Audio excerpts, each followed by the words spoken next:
My daughter pushed me down a flight of marble stairs in a foreign country and left me bleeding out on the cold stone. She wanted my vineyard so badly she was willing to step over my corpse to get it. But when she walked through the iron gates of my estate 2 months later, expecting to inherit an empire, I was already sitting under the old oak tree with a glass of Pinot Noir. I smiled and said, "Welcome home, sweetheart. I have been waiting for you." My name is Lamar. I am 69 years old and the sole owner of Crimson Oak, one of the few black-owned vineyards in Napa Valley. Before I tell you exactly how a father systematically dismantles his own flesh and blood, let me know where you are watching from in the comments below. Hit like and subscribe if you believe that betrayal should always be met with absolute ruin. It all started on a suffocating Tuesday evening during a family dinner that tasted like ash. The air in my dining room was thick, heavy with unspoken tension. The familiar clinking of sterling silver against imported porcelain suddenly stopped. Gavin, my son-in-law, wiped his mouth with a linen napkin, cleared his throat, and slid a thick manila folder across the polished mahogany table. Naomi, my only daughter, would not even meet my eyes. She just stared intently at her half-empty wine glass, her shoulders tense. I looked down at the folder sitting inches from my plate. The bold letters printed on the front read Executive Transition and Acquisition Proposal. Gavin leaned back in his chair and gave me that condescending, tight-lipped smile he always wore when he thought he was the smartest man in the room. "Lamar," he began, his tone dripping with fake corporate sympathy. "You have worked hard. Honestly, you have worked too hard. Crimson Oak is a beautiful legacy, but the market is shifting. A massive corporate conglomerate wants to buy a 60% stake in the vineyard. They will modernize the operation, inject fresh capital, and you can finally retire. You can step down, relax, and let Naomi and me handle the heavy lifting from here on out." I slowly picked up my glass of reserve Cabernet, gently swirling the deep crimson liquid. I looked at the man sitting in my house, drinking my expensive wine, trying to politely steal my life work. "Step down," I repeated, keeping my voice dangerously calm. Naomi finally looked up, her eyes wide and pleading, playing the role of the concerned daughter perfectly. "Dad, please just listen to him. You are almost 70 years old. You built this place from nothing, but it is time to cash out and enjoy your golden years while you still have your health. Cash out." The words tasted vile on my tongue. I set my crystal glass down hard enough to make them both flinch. "I did not build this place from nothing, Naomi," I said, leaning forward so they could see the absolute fire in my eyes. "Your mother and I built this place from blood, sweat, and predatory loans that the banks threw at us, fully hoping we would choke on them. When we bought this dirt 30 years ago, financial institutions laughed in the face of a black man asking for a commercial agricultural loan in Napa Valley. They wanted us to fail. Your mother and I mortgaged our tiny starter home 3 separate times. We worked 20-hour days out in the blistering sun while corporate sharks circled us, just waiting for us to go bankrupt so they could pick our bones clean. And now you want me to hand the keys over to those exact same sharks so you can what? Buy another luxury vacation home in Aspen." Gavin sighed, running a neatly manicured hand through his perfectly styled hair, acting as if he were dealing with a stubborn, confused child. "Lamar, please be reasonable. This is a multi-million-dollar buyout. You are acting entirely on emotion, not business sense. I am a financial analyst. I know how the market works. I know how to structure this deal so that everyone wins." I stared at him for the long moment. The sheer audacity of this mediocre man was almost impressive. "You are a financial analyst, Gavin," I asked softly, letting the silence stretch out. "Is that why you are currently $3 million in the hole?" The silence that slammed into the dining room was absolute and deafening.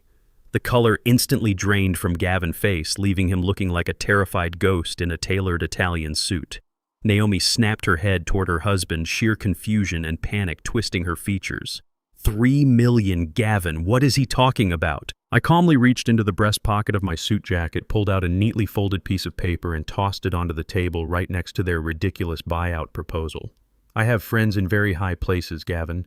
You actually thought you could hide your little day trading addiction through offshore shell companies, but you leave a paper trail a mile wide. You gambled on tech startups that never existed.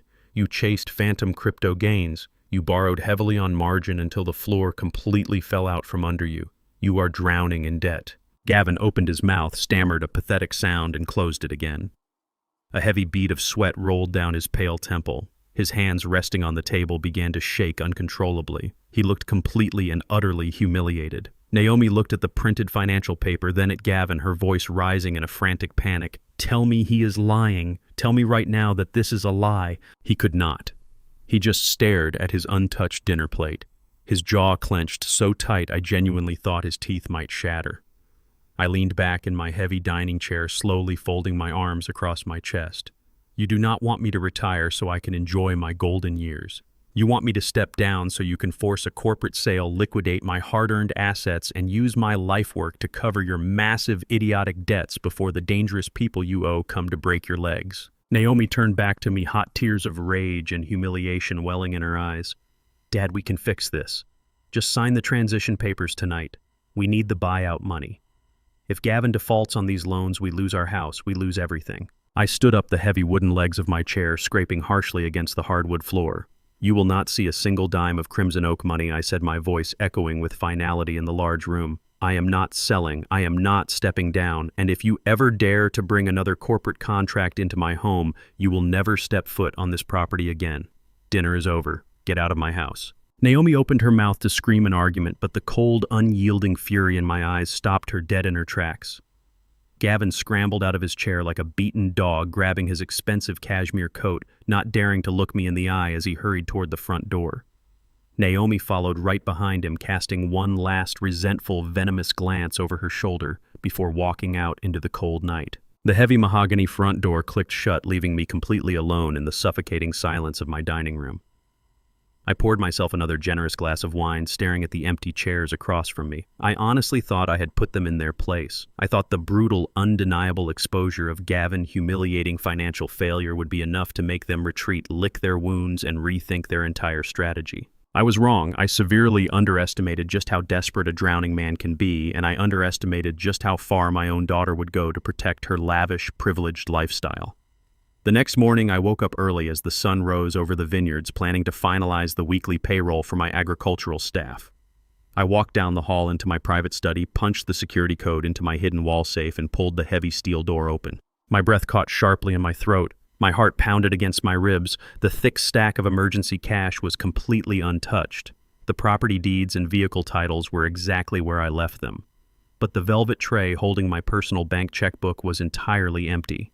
Worse than that, my temporary corporate seal, the official stamp I used exclusively for authorizing massive international shipments and high-level banking transfers, was gone. They did not just leave my house in shame last night, they robbed me blind. I stood perfectly still in the quiet chill of my private study, staring into the metal void of the wall safe.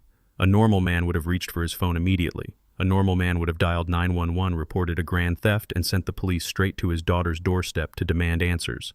But I am not a normal man, and I did not build Crimson Oak by reacting with loud, predictable panic. I slowly pushed the heavy steel door shut, listening to the solid mechanical click of the lock engaging. I did not reach for my phone to call the authorities. Instead, a slow, cold smile spread across my face in the empty room. They thought they were being incredibly clever. They thought they had struck a fatal, unseen blow. But all they had really done was hand me the exact weapon I needed to destroy them completely. The very next afternoon, my doorbell rang. I opened it to find Naomi standing on my front porch looking thoroughly exhausted. Her makeup was slightly smudged and she wore a simple beige sweater instead of her usual sharp designer blazers. She looked up at me with wide, tear-filled eyes, playing the role of the broken, remorseful child to absolute perfection. "Dad, I am so incredibly sorry," she whispered, her voice trembling just enough to sound authentic. I stepped aside and let her inside. She immediately collapsed onto the leather sofa in my living room, burying her face in her hands and sobbing heavily. She told me that she and Gavin had been up all night screaming at each other. She claimed she had absolutely no idea the extent of his financial ruin until I exposed him at the dinner table. She said she felt completely blindsided, betrayed by her own husband, and deeply ashamed for taking his side against me. I sat in the armchair opposite her, handing her a tissue while my face remained a flawless mask of gentle paternal concern. I knew she was lying through her teeth. I knew exactly what she had stolen from my safe less than 24 hours ago. But I let her perform her little stage play without interruption. "I need to get away from him, Dad," she pleaded, looking up at me with red, puffy eyes. I need space to think about my marriage and figure out what to do. Please let us just get out of the country for a few days. Just you and me. Let us go to Tuscany." She laid out her pitch smoothly. She reminded me of a small historic boutique vineyard in Italy that I had been casually eyeing for years as a potential European expansion for Crimson Oak. She suggested we fly over there together, tour the estate, and reconnect away from all the toxic drama Gavin had brought to our doorstep. She assured me Gavin would stay back in the United States to face his own mess alone. It sounded like the perfect apology. A desperate daughter seeking her father's guidance and protection. I looked at her, seeing right through the calculated tears, and gave a slow, forgiving nod. She smiled, a fragile, grateful expression that almost looked genuine. She stood up, wrapped her arms around me in a tight hug, and hurried out the door to pack her bags. I watched her drive away, my expression hardening the second her car turned out of the main gates. She thought she was luring an old fool into a false sense of security. She had no idea she was walking straight into a trap. The interior of my private Gulfstream jet was utterly silent, save for the steady, muted hum of the engines. We were 30,000 feet over the Atlantic Ocean, enclosed in a cabin of polished mahogany and cream leather. Naomi sat across the aisle from me, sipping sparkling water and casually flipping through a high-fashion magazine. To anyone else, she looked completely relaxed, a wealthy heiress enjoying a luxury flight to Europe. But I knew her tells. I had raised her. I watched the slight, rapid bouncing of her right heel against the plush carpet. I noticed exactly how tightly her fingers gripped the glossy pages of the magazine, turning her knuckles stark white. The air inside the cabin was suffocatingly thick with unsaid words. Every few minutes she would look up, flash me a bright artificial smile, and make some hollow comment about the Italian weather or the vineyard we were supposedly going to tour. I matched her energy flawlessly. I smiled back. I discussed the soil quality of the Tuscan hills and the aging process of Sangiovese grapes. We played our respective parts with terrifying precision. A loving father and a devoted daughter sharing a quiet moment above the clouds. But beneath the polite conversation, a vicious psychological war was raging. I studied her face, searching for any trace of the little girl I used to carry on my shoulders through the grapevines of Napa. I looked for a hint of genuine guilt, a flicker of hesitation. There was none. Her eyes were hard, calculating, entirely focused on whatever dark endgame she and her husband had planned. She thought I was completely oblivious. She assumed that because I was nearly 70 years old, I had somehow grown soft, naive, or desperate for her affection. She believed that her little tearful performance in my living room had successfully erased the brutal confrontation at dinner. What she failed to understand was that my silence was not ignorance. My silence was meticulous, calculated observation. I leaned my head back against the leather headrest, closing my eyes as if I were drifting off to sleep. I let my breathing slow into a steady, rhythmic pattern. The moment she believed I was asleep, the entire atmosphere in the cabin shifted. I cracked my eyelids just a fraction, peering carefully through my eyelashes. Naomi dropped the magazine onto the empty seat. Her fake smile vanished instantly, replaced by an expression of cold, nervous anticipation. She quickly pulled her phone from her designer handbag and began typing rapidly, sending a message via the plane satellite connection. She was coordinating with Gavin. I knew it as surely as I knew my own name. While she was keeping me distracted and isolated over the ocean, Gavin was back in the United States, putting their stolen leverage to use. They had separated me from my home base, removed me from my resources, and placed me in a highly controlled environment. It was a classic aggressive business tactic repurposed for family betrayal. I kept my eyes closed and continued to breathe evenly, letting her send her little updates to her desperate husband. She was playing a dangerous game of chess, assuming I only knew how to play checkers. But in the world I built, you do not survive 3 decades of ruthless corporate warfare without learning how to anticipate an enemy 10 steps in advance. The plane wheels finally touched down on the Italian runway, a smooth landing that contrasted sharply with the turbulence brewing in my life. As we taxied toward the private international hangar, the pilot disabled the airplane mode protocol, and a barrage of delayed notifications flooded my phone. One specific message sat at the very top of my secure inbox, flagged with high priority. It was from my personal corporate attorney, Oliver. I shielded the screen from Naomi and opened the encrypted text. It read, "Lamar, we have a massive problem. Gavin just walked into a private lending firm in Nevada. He used your stolen corporate seal and forged your signature to secure an emergency bridge loan of $5 million from a shadow syndicate. These are not bankers, Lamar. These are incredibly dangerous people. The funds are pending transfer right now. Do I flag it as fraud and block the transaction? I looked up. Naomi was unbuckling her seatbelt, turning to me with that same sickeningly sweet fake smile painted across her face. "Here we are, Dad," she said cheerfully. "Ready for a fresh start?" I looked back down at my glowing screen. I typed my response to Oliver with steady, deliberate thumbs. No, do not block it. Let the transfer go through. Let him take their money. Let him drown. The tires of our rented Mercedes crunched against the wet gravel. We arrived at an ancient stone villa nestled deep in the Tuscan hills. The sky above Italy had bruised into a dark, stormy purple, and heavy sheets of rain battered the terracotta roof. The air was thick and freezing. Inside the villa was a cavern of cold marble and dark wood completely isolated from the rest of the world. Naomi stood by the massive arched windows watching the storm rage outside. She poured herself a glass of local wine, her posture rigid. The pleasant daughter facade she had worn on the plane was peeling away, leaving something desperate and sharp underneath.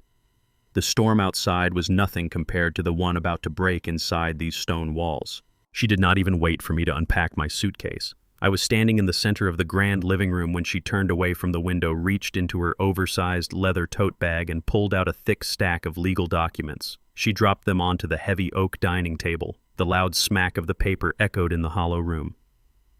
"Sign them, Dad," she said. Her voice was completely devoid of the sweet apologetic tone she had used in my living room. I walked over to the table and glanced at the top page.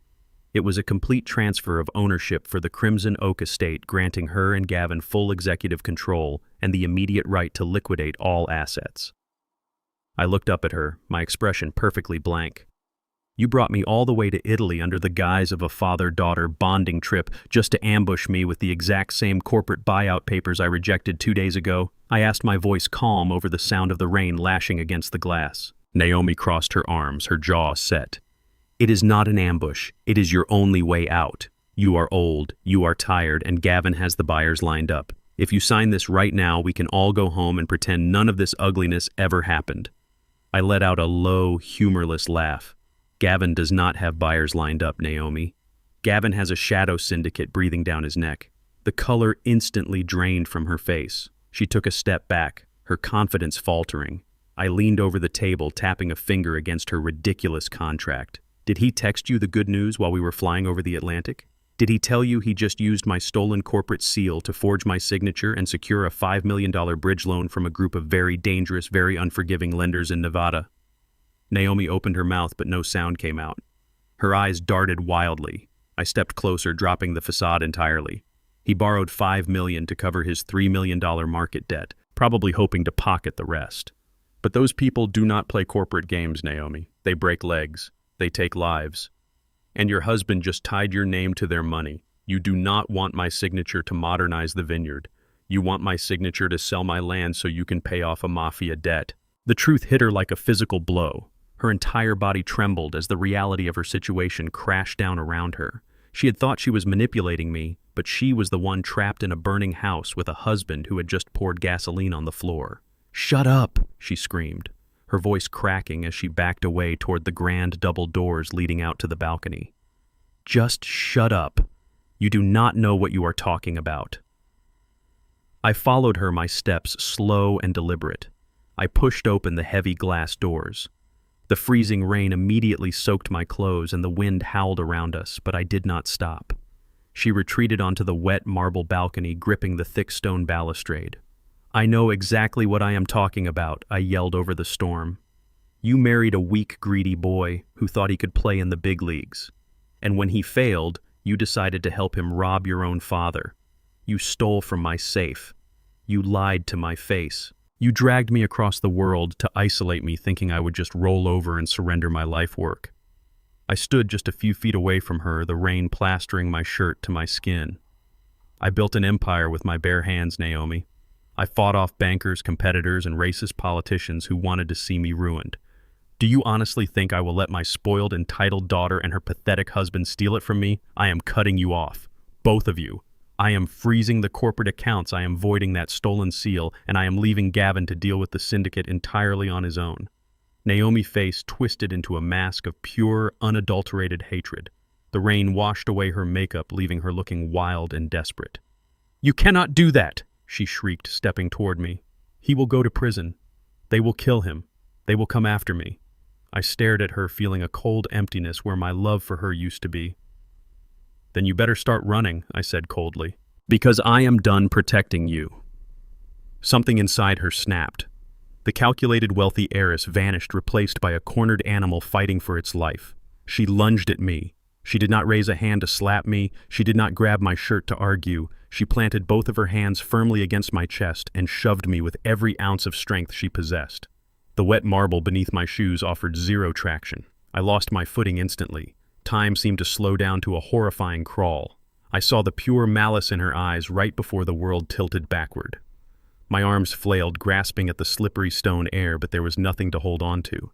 I plummeted backward down the grand, sweeping marble staircase that led from the balcony down to the courtyard. The first impact was a sickening crack as my shoulder blade smashed against the hard stone edge. Then the world turned into a chaotic blur of pain, rain, and tumbling sky. My ribs cracked against the steps. My knee twisted violently. The final devastating blow came when the back of my skull slammed directly into the solid stone landing at the bottom of the 20 steps. A blinding flash of white light exploded behind my eyes, followed immediately by a suffocating, absolute darkness. I could not move. I could not speak. I could only hear the heavy rain hitting the courtyard and the slow, deliberate clicking of Naomi high heels descending the marble stairs. My vision was reduced to a narrow, blurry slit. I tasted copper in my mouth.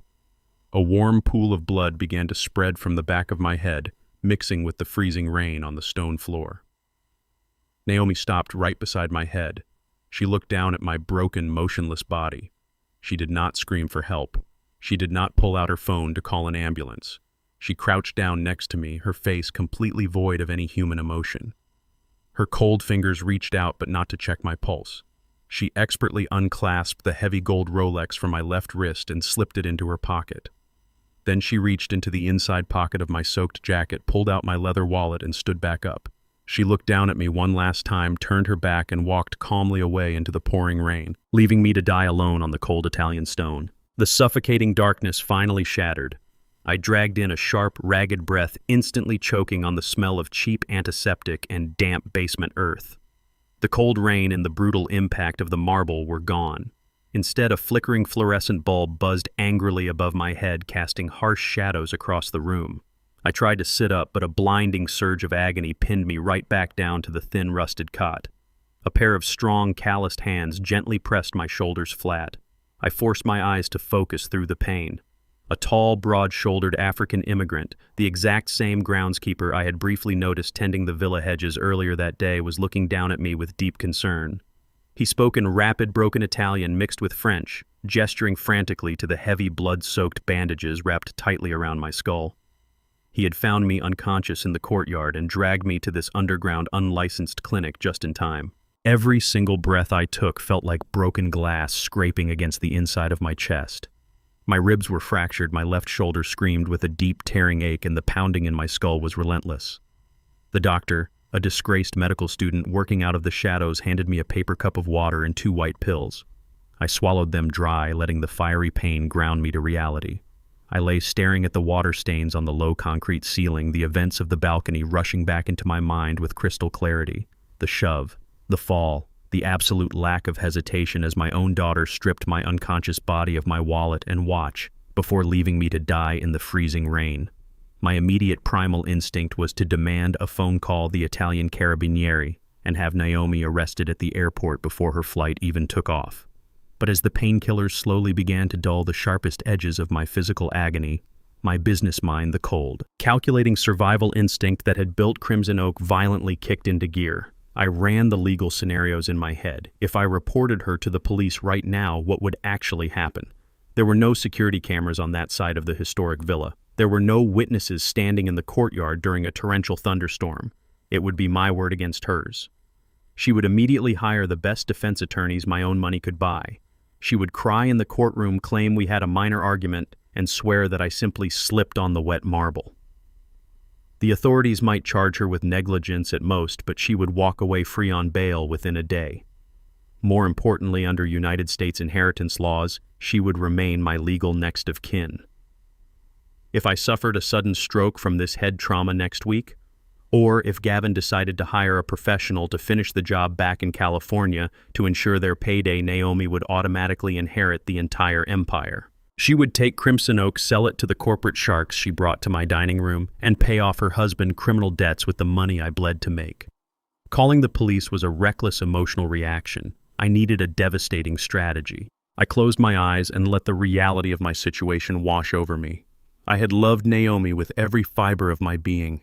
I had given her the world, shielded her from the harsh realities her mother and I had faced, and provided her with an education and a lifestyle most people only dream of. But the daughter I raised died the moment she pushed me down those stairs.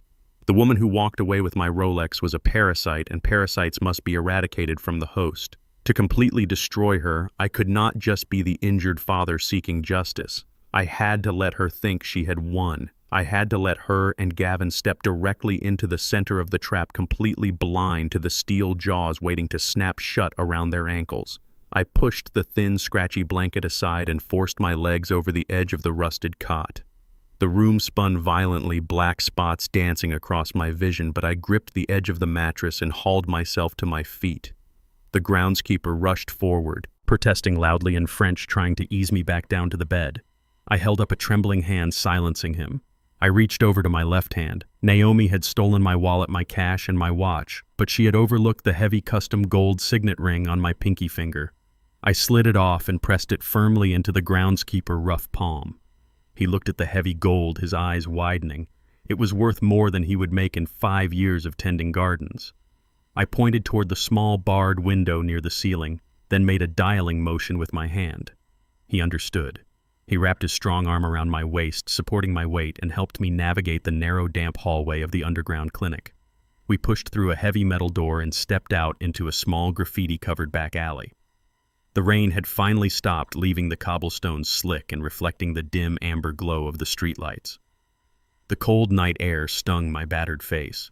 At the corner of the alley stood a battered coin-operated public telephone. I limped toward it every single step, sending a fresh wave of nausea and blinding agony up my spine. My knee was horribly swollen, forcing me to drag my leg as I leaned heavily against the damp brick wall for support. When I finally reached the metal booth, I picked up the heavy receiver with a shaking hand. I did not have a calling card or a single coin, but I did not need one. I dialed the international operator and requested a collect call to a specific unlisted number in California. The line clicked, hissed with static, and then began to ring. It was 3 a.m. back in Napa Valley. It rang 4 times before a sharp, wide-awake voice answered the line. Oliver never slept when there was a crisis. He accepted the charges. Lamar Oliver said, his voice tight with controlled panic. "I have been trying to reach your cell phone for 12 hours. Are you safe? Where are you?" I leaned my aching forehead against the cold, grimy glass of the phone booth, taking a slow, painful breath. My chest rattled with every inhalation, but my voice was completely steady, stripped of all paternal warmth and hesitation. "I am in an alleyway in Tuscany, Oliver," I said quietly into the receiver. Naomi pushed me down a flight of stone stairs. She stole my belongings, left me bleeding out in the courtyard, and walked away. I heard a sharp, furious intake of breath on the other end of the line. Before Oliver could start shouting about calling the embassy or mobilizing local Italian law enforcement, I cut him off. "Do not call the police. Do not contact the authorities. I need you to listen to me very carefully. As far as the world is concerned, as far as my daughter and her pathetic husband are concerned, I did not survive the fall. I died in Italy." The silence on the line was thick and heavy before Oliver finally spoke, his tone shifting instantly from a worried friend into the cold, calculated legal shark I paid him to be. "Understood. What are your orders?" I stared down the dark, empty Italian street, visualizing the exact moment my trap would spring. "Oliver, activate the Camille protocol immediately." "My father vanished while hiking in the Tuscan hills." Naomi sobbed, burying her face in a designer tissue. The daytime television host placed a comforting hand on her shoulder as the camera zoomed in on her perfectly constructed tears. "We were supposed to be having a beautiful bonding trip. He just wanted to take a walk early in the morning, and he never came back. The local police think he might have slipped near a ravine. It has been the most agonizing week of my entire life. I just want my daddy back."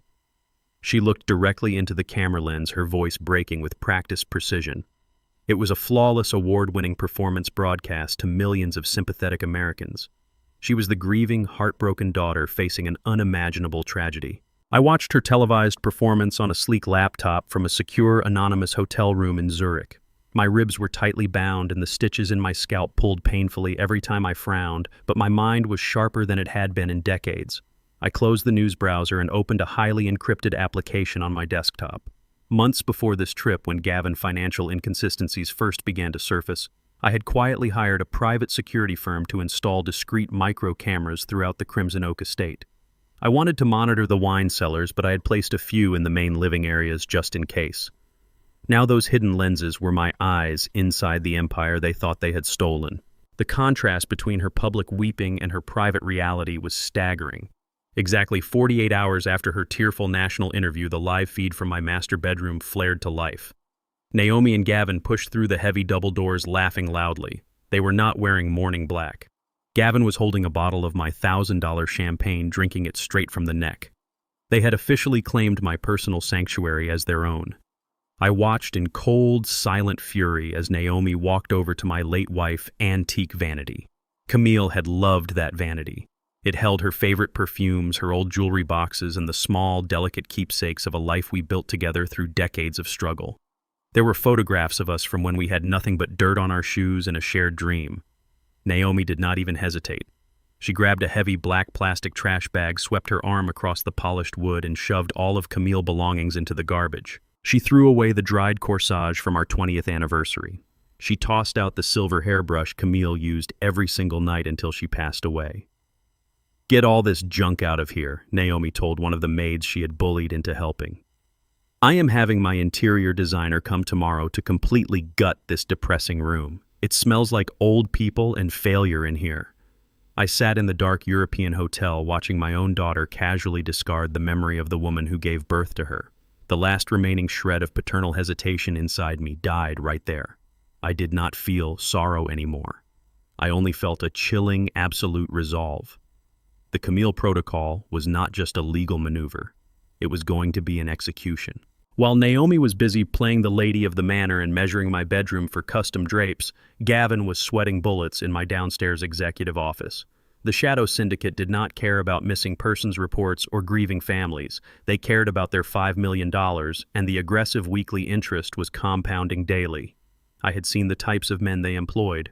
If Gavin did not deliver the cash, they would not take him to court. They would take him to the desert. Gavin was cornered, and a cornered rat will chew through anything to escape. Through the hidden camera above my desk, I watched him frantically pacing the hardwood floor, his tie undone, aggressively working his cell phone. He was trying to liquidate assets fast, but he lacked the legal authority to sell the actual estate without an official death certificate.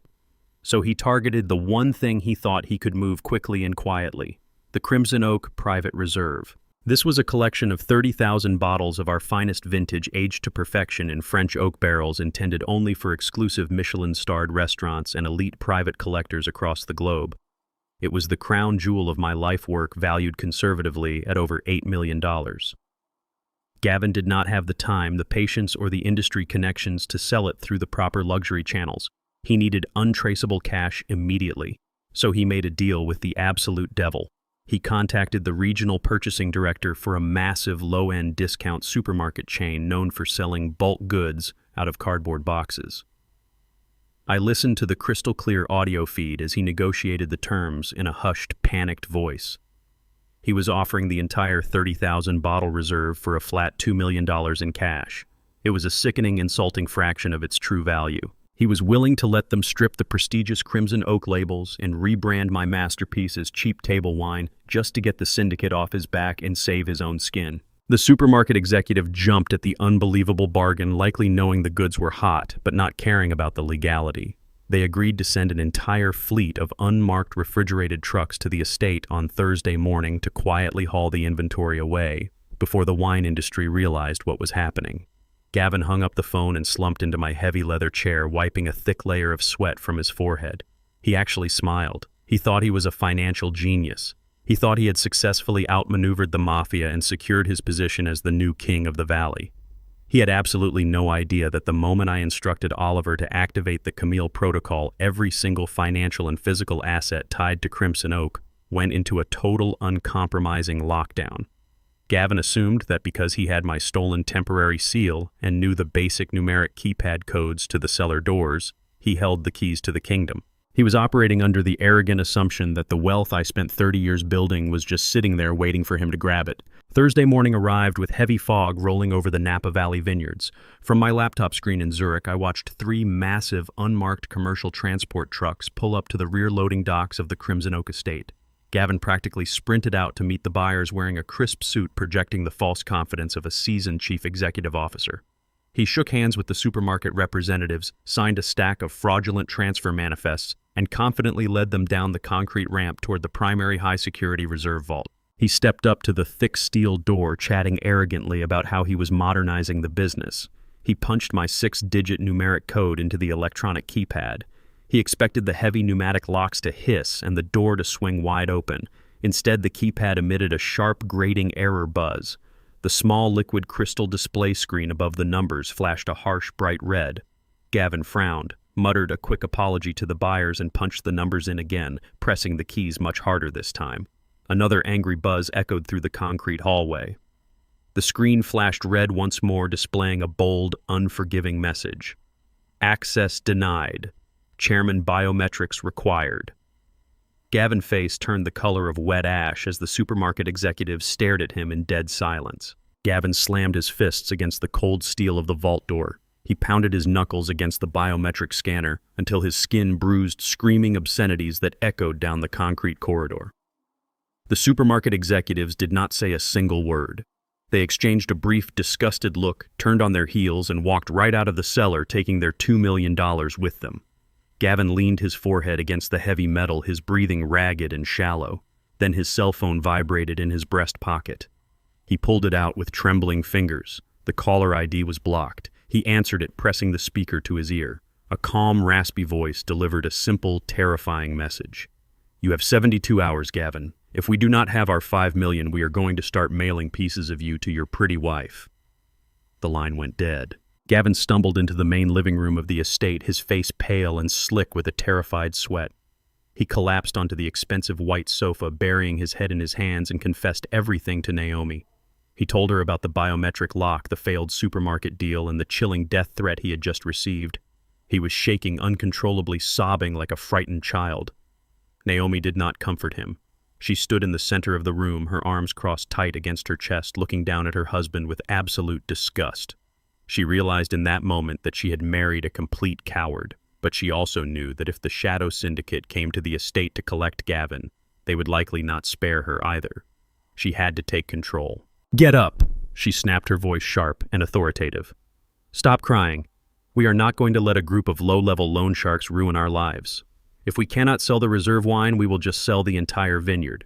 We will sell the house, the land, the equipment, everything. The property alone is worth $30 million. We will pay off your pathetic debt, take the remaining $25 million, and move to Europe." Gavin looked up, his eyes bloodshot. "But we do not have the deed," he stammered. "The police in Italy still have your father listed as a missing person. We cannot legally liquidate a $30 million estate without his signature or a finalized will." Naomi scoffed, walking over to her late mother's antique desk. She pulled out a thick, leather-bound directory of elite Napa Valley real estate brokers. "I am his only child, Gavin. I am the sole legal heir to Crimson Oak. The courts will grant me emergency conservatorship if I explain that the business is hemorrhaging money in his absence. I will find a buyer today, secure a massive cash deposit to hold the property, and use that deposit to pay off your loan. The actual legal transfer can happen in a few months once the Italian authorities officially declare him dead." She picked up her phone and dialed the number of the most aggressive, high-profile corporate real estate broker in Northern California. She smoothed her voice into a tone of sorrowful but firm business resolve. She explained her tragic situation and her urgent desire to quietly offload the Crimson Oak estate to a corporate buyer. The broker on the other end of the line was practically salivating at the opportunity. They agreed to draw up a preliminary letter of intent and wire a $5 million good faith deposit to her personal account by the end of the week. Naomi hung up the phone and turned to Gavin with a cold, triumphant smile.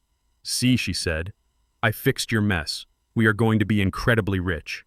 Her momentary sense of victory did not even last an hour. The heavy brass knocker on the front door echoed through the grand foyer. Gavin jumped, terrified that the syndicate had already arrived to collect his limbs. Naomi rolled her eyes, smoothed her designer sweater, and marched to the front door. She pulled it open to find Oliver standing on the porch. My personal corporate attorney did not look like a man arriving for a friendly condolence visit. He wore a sharp charcoal suit, his face set in a mask of professional granite, and he was clutching a thick red legal file under his arm. "Oliver," Naomi said, forcing a polite, mournful smile.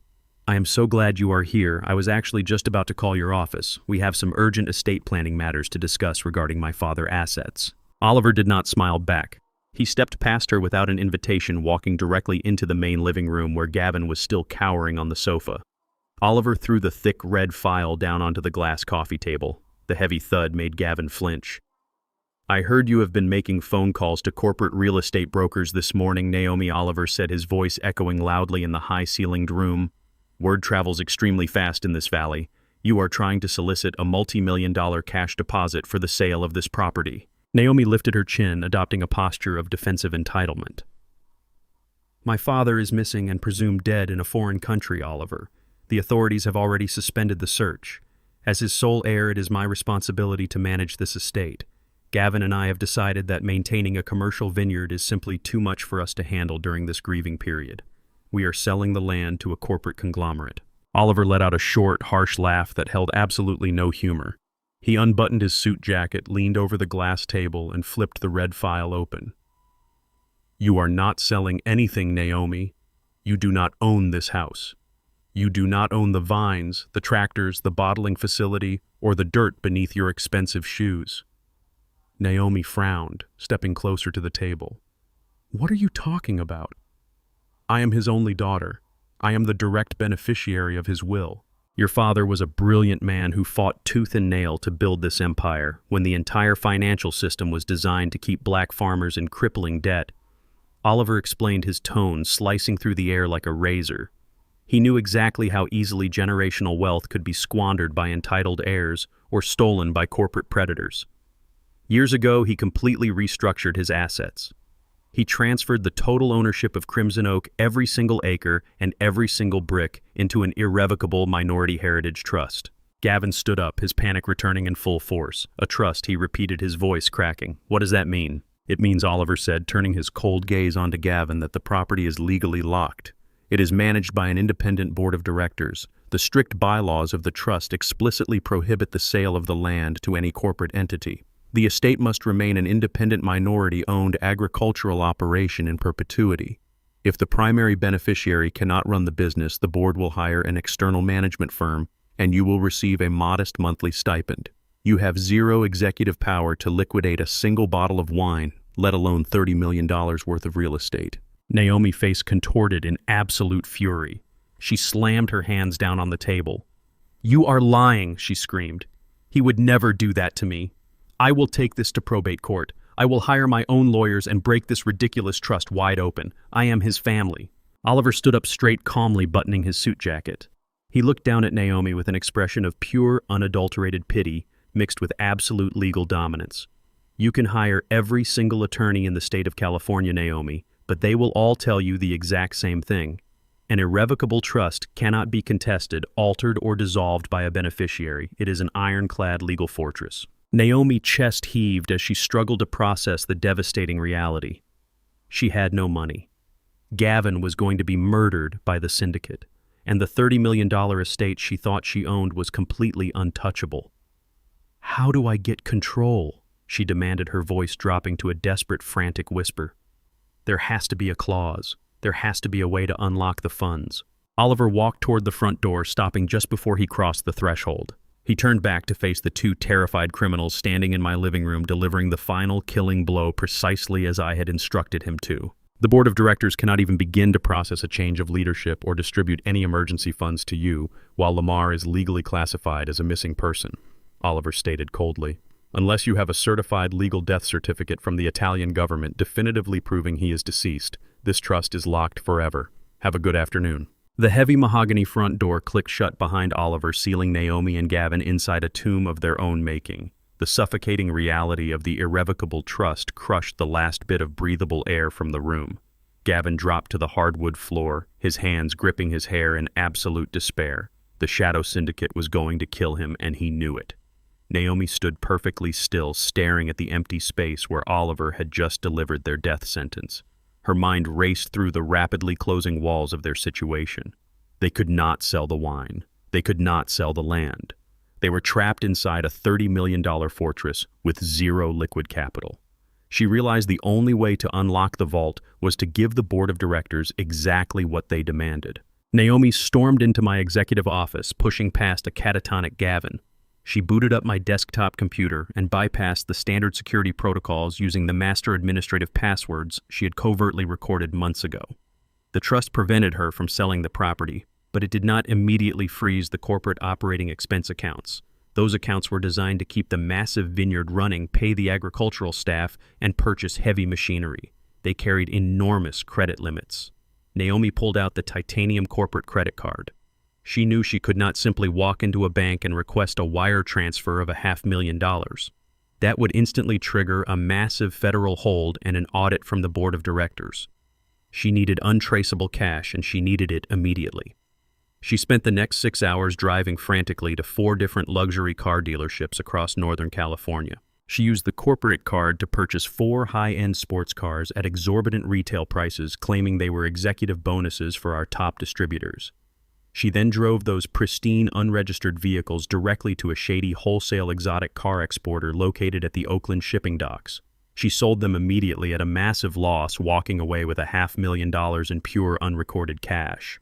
She packed the thick stacks of $100 bills into a discreet black leather duffel bag. She did not bother to pack any clothes or makeup for herself. She left Gavin trembling on the living room floor with a single sharp instruction to lock every door and not answer the phone under any circumstances. She booked a first-class commercial ticket on the next available red-eye flight back to Rome. The entire journey over the Atlantic Ocean, she sat in the luxurious cabin with the heavy duffel bag resting firmly against her feet. She was no longer just a greedy daughter trying to secure her inheritance. She was actively crossing the line into major international felonies. But in her mind, the justification was absolutely flawless. She fully believed the empire was rightfully hers, and a simple piece of paper from a foreign government was the only thing standing between her and absolute freedom. The flight landed in Rome just as the sun began to rise over the ancient city. Naomi rented an unremarkable sedan and drove straight into the dense heart of the capital, completely avoiding the wealthy tourist districts. She navigated toward a brutalist concrete government building in a neglected industrial neighborhood. Before taking this trip, she had utilized Gavin's shady financial connections to reach out to a high-level fixer. This was a man who specialized in making massive bureaucratic problems disappear for wealthy expatriates and corporate criminals. The fixer had explicitly directed her to a mid-level provincial magistrate named Rossi. Rossi was a man drowning in his own severe gambling debts, desperately looking for a massive payday to save his own life. Naomi walked confidently into the dimly lit, smoke-filled office of the magistrate. Rossi sat behind a cluttered metal desk, his dark eyes darting nervously to the heavy black duffel bag in her hand. He did not offer her a seat. He simply walked over, locked the office door, and drew the heavy plastic blinds shut. Naomi placed the bag onto the center of the desk and unzipped it, revealing the tightly packed stacks of American currency. $500,000, she said, her voice completely stripped of any human emotion, in exchange for one single piece of paper. Rossi stared at the money, licking his dry lips. He explained the monumental risk involved in this transaction. Issuing a certified death certificate without recovering a physical body required him to falsify local search and rescue reports, forge the signatures of regional law enforcement officers, and illegally bypass the National Missing Persons Registry. He told her that if the Italian federal police caught him doing this, he would spend the rest of his life inside a maximum security prison. Naomi did not care about his risks or his freedom. She pushed the heavy bag closer to his chest. "This money fixes all of your problems today," she told him coldly, "and all you have to do is type my father's name, stamp the official government seal, and declare that the search has been permanently concluded due to fatal circumstances." Rossi hesitated for only a fraction of a second before sheer greed completely overtook his fear. He pulled the bag off the desk and placed it securely by his feet. He turned to his vintage computer terminal and began to type. Naomi stood perfectly still, watching the glowing screen as the most important legal document of her life was slowly drafted. She watched Rossi input my full legal name, my date of birth, and the exact geographical coordinates of the Tuscan villa where she had violently pushed me down the stairs. He creatively cited a tragic accidental fall into a deep, inaccessible river gorge to successfully explain the absolute lack of physical remains. He printed the document on heavy official government watermark paper. This was not a cheap counterfeit made in a back alley printing shop. This was a completely legitimate entry entered directly into the Italian national database, backed by the authority of a sworn magistrate. It would pass any background check or international inquiry from the United States Embassy. He took a heavy brass stamp, inked it in dark blue, and pressed it firmly at the bottom of the page. The loud thud of the stamp sounded like a gavel falling in a courtroom. He signed his name with a dramatic flourish, effectively killing me in the eyes of the law. He handed the warm piece of paper across the desk. Naomi took it, her hands trembling slightly, not from guilt, but from the massive rush of adrenaline. She folded the document carefully, slid it into a protective leather folder, and walked out of the suffocating office without saying another word. She had successfully murdered me on paper. Thousands of miles away in a highly secure, anonymous safe house in Zurich, the encrypted laptop sitting on my glass desk chimed softly. I set down my morning espresso and opened the incoming secure email from Oliver. Attached to the message was a high-resolution scan of the official Italian death certificate bearing my exact name and the deep blue government seal. Naomi had proudly emailed it to Oliver the very second she stepped out of the magistrate office, aggressively demanding he immediately begin the process of unlocking the irrevocable trust. I stared at the forged document on my bright screen, slowly tracing the fake signature with my eyes. A slow, dark smirk spread across my face. She honestly thought this single piece of paper was her golden ticket to $30 million. She did not realize she had just forged her own federal prison sentence. "Perfect," I whispered to the empty room, leaning back in my leather chair. By electronically transmitting a fraudulently obtained government document across international borders to illegally solicit funds, she had just elevated her crimes from a local family dispute to a massive federal offense. Now they have committed federal wire fraud. Naomi returned to California with the posture of a conquering queen. She did not bother to rest after her long flight from Rome. She marched straight into the primary corporate bank branch in downtown Napa, bypassing the long teller line and demanding an immediate private meeting with the branch manager. She slid the forged Italian death certificate across his polished desk with a smug, triumphant smile, acting the part of the grieving but resolute heir. But she did not stop there. The moment she returned to the estate, she scanned the heavy watermark document and emailed it directly to Oliver with a single commanding sentence attached. "The waiting period is over. Unlock the trust immediately." She felt completely invincible in that moment. In her arrogant mind, that single piece of European paper was the ultimate key to the kingdom. It was the absolute end of my reign and the glorious dawn of hers. She had played the system and won. Back at the estate, Naomi found Gavin pacing the living room floor, his face still pale and slick with sweat from the syndicate lingering death threats. She threw her designer duffel bag onto the white sofa and walked straight to my private liquor cabinet. She poured 2 massive glasses of my most expensive aged scotch. "Drink up," she told him, forcefully pushing the crystal glass into his trembling hand. "I fixed everything. The bank is processing the death certificate right now. By Monday morning, we will have full access to the emergency liquid funds, and we will pay off your little debt in full." Gavin let out a shaky, desperate breath, draining the glass in one gulp, finally allowing a small, pathetic smile to creep onto his terrified face. Naomi was already planning her next move. She walked through the grand halls of the estate, making mental lists of which walls she wanted to tear down, which antique furniture she would burn, and which luxury vehicles she would buy to replace the ones she had just fenced in Oakland. She was entirely blinded by her own greed. But what Naomi fundamentally failed to understand was the deep, complex architecture of the wealth she was trying to steal. 30 years ago, when Crimson Oak first started turning a massive profit, the Internal Revenue Service targeted me with a vicious, racially motivated audit. They spent 3 consecutive years trying to strip my land away through exorbitant tax penalties, assuming a black farmer in Napa Valley would simply fold under massive federal pressure. They were dead wrong. Instead of folding, I hired the most aggressive tax attorneys in the country and spent a fortune learning every single loophole, regulation, and bureaucratic tripwire hidden deep within the United States tax code. I beat the IRS at their own game, and in the process, I learned exactly how to use their massive, slow-moving bureaucracy as a lethal weapon. When I drafted the Camille Protocol, I did not just set up a basic trust to protect the land. I intentionally weaponized the federal tax system to completely annihilate anyone who tried to hastily claim my estate upon my death. Naomi thought she was playing checkers with a dead man. She had no idea she had just triggered a financial landmine I had planted over a decade ago. The absolute devastation began silently. Naomi did not hear a blaring alarm, nor did she receive a dramatic phone call from a lawyer to warn her. The trap sprang through automated digital channels at the exact moment the bank manager scanned the forged death certificate into the federal financial system to verify its authenticity. As soon as my social security number was flagged as legally deceased, the Camille Protocol executed its primary devastating directive.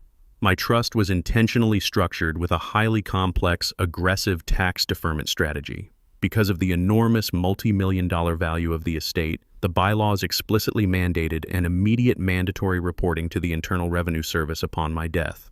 This was designed to trigger a complete valuation audit before a single cent could ever be transferred to any beneficiary. Within 48 hours of Naomi submitting that forged document, an automated alert was generated in Washington, D.C. The IRS system registered a massive estate transition and instantly enacted a strict federal freeze on every single account associated with my name, my trust, and my corporate entities. This was not a standard, polite banking hold that could be cleared up with a quick phone call to a branch manager. This was an uncompromising, absolute federal lockdown. Every checking account, savings account, corporate credit line, and investment portfolio was instantly suspended, pending a mandatory independent 6-month forensic audit. Oliver knew exactly what was happening. He sat in his quiet office watching the financial dominoes fall in real time on his computer screen, doing absolutely nothing to stop it. He had warned Naomi that the trust was locked, but he had purposely omitted the agonizing details of exactly how the federal government handles sudden estate transitions of this staggering magnitude. Naomi had walked directly into a federal buzzsaw. By attempting to bypass the trust with a fake death certificate, she had officially invited the most ruthless financial institution on the planet to take total control of her life. The syndicate wanted $5 million in 3 days. Naomi was now facing a government lockdown that would not release a single penny for at least 180 days. The corporate operating accounts, which she had so carelessly used to buy and sell sports cars just to secure bribe money, were completely frozen. The massive credit limits vanished into thin air. The emergency liquid funds she promised to Gavin were securely locked behind impenetrable federal red tape. Every financial lifeline she thought she held had been brutally severed by a computer algorithm I designed. The automated systems worked perfectly, stripping away their power bite by bite.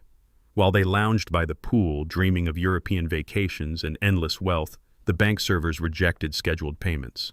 The corporate accounting software locked out all administrative users. The financial ecosystem of Crimson Oak was systematically shutting down, isolating them completely.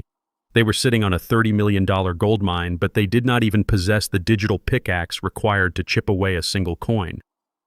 The truly brilliant part was that neither she nor Gavin had any idea the freeze had occurred. They spent the entire weekend basking in their false victory, believing they were just days away from a massive financial payout. They slept comfortably in my bed, drank my expensive scotch, and celebrated my murder completely ignorant of the fact that the federal government had already placed a financial noose tightly around their necks and kicked away the chair. Monday morning arrived, bringing a false sense of security and the promise of impending wealth. Naomi drove into downtown Napa in the last remaining luxury vehicle in the garage, a sleek Range Rover. She walked into a high-end artisanal coffee shop, ordering her usual overly complicated $12 latte with an air of absolute superiority. She pulled out the titanium corporate credit card, the exact same card she had used to fund her criminal bribery trip to Italy just days prior, and casually tapped it against the electronic terminal. The machine beeped sharply. The screen flashed a harsh red message: declined. Naomi rolled her eyes, assuming it was a simple fraud alert from her recent international travel. She huffed loudly, complaining to the barista about the terrible inconvenience, and pulled out her personal gold debit card. She tapped it against the screen. Declined.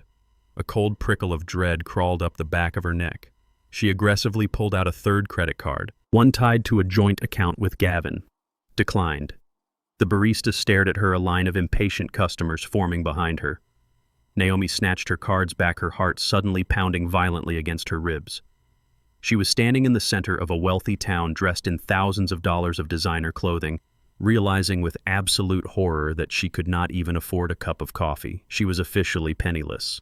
While Naomi was discovering the devastating reality of her financial ruin in downtown Napa, Gavin was experiencing his own personalized nightmare back at the Crimson Oak estate. He was pacing the grand living room, desperately trying to formulate a plan to appease the Shadow Syndicate, when the massive stained glass window facing the front courtyard suddenly shattered inward. A heavy landscaping brick wrapped tightly in thick duct tape crashed onto the antique Persian rug, sending jagged shards of glass flying violently across the room. Gavin dove behind the expensive white sofa, his heart hammering painfully against his ribs. He stayed frozen on the hardwood floor for several long minutes before finally crawling over to the brick. Attached to it was a single folded piece of cheap yellow paper. Written in thick black marker were just 2 words: 3 days. The blunt reality of that timeline hit Gavin like a physical punch to the gut. He had exactly 72 hours to produce $5 million in untraceable cash, and thanks to the sudden, inexplicable freezing of the corporate accounts, he did not even have enough money to buy a commercial plane ticket out of the state. He pulled his cell phone from his pocket, intending to call Naomi and beg her to figure something out, but her number went straight to voicemail. He was completely alone, trapped in a sprawling mansion with no actual money. Panic, raw and unadulterated, took total control of his mind. He needed high-value assets that he could physically carry and instantly liquidate on the black market. He scrambled up the grand staircase and burst into the master bedroom. He remembered Naomi tossing Camille personal items into a garbage bag days ago, but he also knew my late wife had a hidden compartment in her antique French vanity. He had seen me open it once years ago to retrieve a necklace for an anniversary dinner.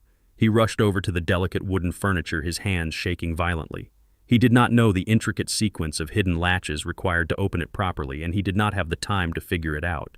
He grabbed a heavy bronze bookend from the nightstand and smashed it directly against the polished mahogany wood. The vanity splintered loudly under the heavy blows. He struck it again and again until the side panel completely gave way, revealing a velvet-lined steel lockbox.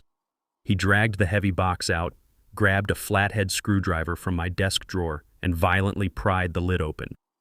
Inside lay the physical manifestation of my love for Camille. There was a flawless 3-carat diamond tennis bracelet, a pair of vintage platinum chandelier earrings, and a spectacular emerald-cut diamond pendant I had bought for her after our very first successful harvest. Gavin did not see the rich history or the deep sentiment attached to these pieces. He only saw a temporary lifeline. He scooped the priceless jewelry into his pockets, his breathing ragged and shallow. He knew these pieces alone would not cover the massive $5 million debt, but they might be enough to buy him a few more weeks of breathing room from the syndicate. However, as he stood in the center of the ruined master bedroom looking down at his trembling hands, the grim mathematics of his situation truly settled in. High-end jewelry fences paid absolute pennies on the dollar for stolen diamonds. He needed something significantly more substantial to show the loan sharks. He walked over to the massive floor-to-ceiling window overlooking the estate grounds. His eyes locked onto the detached 5-car garage. Inside sat Naomi prized possession, a brand-new custom-ordered Porsche 911 Turbo. She had bought it a year ago using a massive cash bonus I had foolishly authorized. It was worth nearly $250,000. It was legally registered in her name alone, but Gavin knew she kept the original pink slip in a filing cabinet in her home office. The betrayal did not even cause him a single moment of hesitation. He was in sheer survival mode, and in his panicked mind, Naomi was the one who had dragged him into this mess by failing to secure the estate funds. He marched down the hall into her pristine office, rifled through her meticulously organized filing cabinets, and pulled out the official vehicle title. He sat down at her desk, grabbed a luxury fountain pen, and spent 10 intense minutes practicing her signature on a scrap piece of paper. When he felt confident enough, he carefully forged her name on the transfer line of the legal document. He grabbed the spare set of keys from the kitchen counter and sprinted out to the garage. The engine roared to life, echoing loudly against the concrete walls. He backed the expensive sports car out of the long driveway and sped toward the industrial outskirts of a neighboring city. He knew of a highly questionable, high-volume luxury car broker who operated out of a massive warehouse specializing in no-questions-asked cash transactions for desperate clients. Gavin pulled the Porsche into the dimly lit warehouse bay. The broker, a slick man with a heavy gold chain and dead eyes, walked a slow circle around the car. Gavin handed over the forged title, sweating profusely in the cool warehouse air. He explained that his wife was out of the country and had authorized him to liquidate the vehicle for a sudden real estate investment opportunity. The broker did not care about the elaborate story. He recognized a desperate man immediately and knew exactly how to exploit him. The car was worth $250,000, but the broker offered him a flat $90,000 in cash. Take it or leave it. Gavin tried to negotiate, his voice cracking with desperation, but the broker simply crossed his arms and stared him down. Knowing he had absolutely no leverage, Gavin accepted the insulting offer. He waited in a dingy back office while the broker pulled the cash from a heavy floor safe. Gavin stuffed the thick, banded stacks of $100 bills into a cheap canvas tote bag he found in the trunk of the car. He had essentially stolen his wife's car, forged her signature on a federal document, and sold it for a fraction of its worth. Between the cash and the stolen diamonds in his pocket, he finally felt a tiny sliver of hope. He called an expensive private car service to drive him back to the Crimson Oak estate, clutching the canvas bag tightly to his chest the entire ride. He thought he was actively solving his problems, completely unaware that his reckless actions were simply pouring more gasoline onto the inferno that was about to consume his marriage. Hours later, Naomi finally returned to the estate. She had been forced to leave her luxury SUV at a gas station after her credit cards were declined, enduring the ultimate humiliation of taking a cheap rideshare back to her own mansion. She stormed up the long driveway, her mind boiling with a toxic mixture of confusion and absolute rage. She planned to demand that Gavin call his banking contacts to figure out what was wrong with the corporate accounts. But as she approached the main house, she stopped dead in her tracks. The heavy wooden door to the detached garage was wide open. Her custom Porsche 911 was completely gone. Panic immediately seized her chest. She sprinted into the house, screaming Gavin's name at the top of her lungs. There was no answer.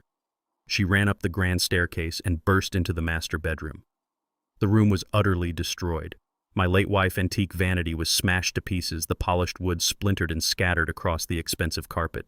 The secret steel lockbox was ripped open and completely empty. Naomi stood in the wreckage of the bedroom, staring at the empty velvet box, realizing with absolute horror that she had not just been robbed, she had been robbed by her own husband. Naomi did not scream. The pure, unadulterated rage coursing through her veins was far too intense for words. She marched down the grand staircase, her eyes locking onto Gavin as he walked into the living room, nervously clutching a cheap canvas tote bag to his chest. He looked up, his eyes widening in sheer panic, but he did not even have the time to speak. Naomi launched her entire body weight forward. She tackled him with a feral intensity, sending them both crashing over the expensive glass coffee table. Shards of glass rained down onto the antique Persian rug. Thousands of miles away, sitting in the quiet safety of my Zurich hotel room, I adjusted the brightness on my laptop screen. I took a slow, satisfying sip of my Pinot Noir and watched the absolute destruction of their marriage unfold in glorious high definition. The collision knocked the wind completely out of Gavin, but Naomi did not give him a single second to recover. She straddled his chest, her hands curling into claws as she raked her manicured nails deeply across his face. "Where is my car?" she screamed, her voice tearing at the seams. "Where is my mother jewelry? You pathetic, useless coward! Give me back my things!" Gavin thrashed wildly beneath her, desperately trying to shield his bleeding face while keeping a death grip on the canvas bag containing the $90,000. He finally managed to plant his knee against her stomach and violently shoved her off him. Naomi tumbled backward into the ruined glass, but immediately scrambled right back to her feet, picking up a heavy bronze sculpture from a side table. She looked ready to cave his skull in. Gavin scrambled backward like a terrified crab, holding his hands up defensively. "I had to do it," he yelled, his chest heaving. "The syndicate threw a brick through the window while you were gone. They gave me 3 days, Naomi. 3 days before they start cutting pieces off my body. I sold the Porsche. I took the diamonds. It is the only way we survive." Naomi raised the heavy bronze sculpture higher, her eyes burning with absolute madness. "We," she spat. "There is no we anymore, Gavin. The corporate accounts are completely frozen. My credit cards are declined. We do not have a single dime to our names because you are a pathetic gambler who ruined our lives. Now you are stealing from me to save your own miserable skin." Gavin's face twisted into a mask of pure ugly resentment. The polished, sophisticated financial analyst persona evaporated completely, leaving behind a cornered, vicious rat. "Do not you dare act like you have the moral high ground," he roared, spitting blood from a cut on his lip. "I may be a gambler, but I am not a killer. I saw the footage on your phone, Naomi. I know exactly what happened in Italy. You did not just lose him. You pushed your own father down a flight of stone stairs and left him to bleed to death in the rain. You are a murderer." The heavy bronze sculpture slipped from Naomi's fingers, crashing heavily onto the hardwood floor. The word hung in the air between them, suffocating and toxic. They stood in the wreckage of my beautiful living room, panting heavily, looking at each other with absolute disgust.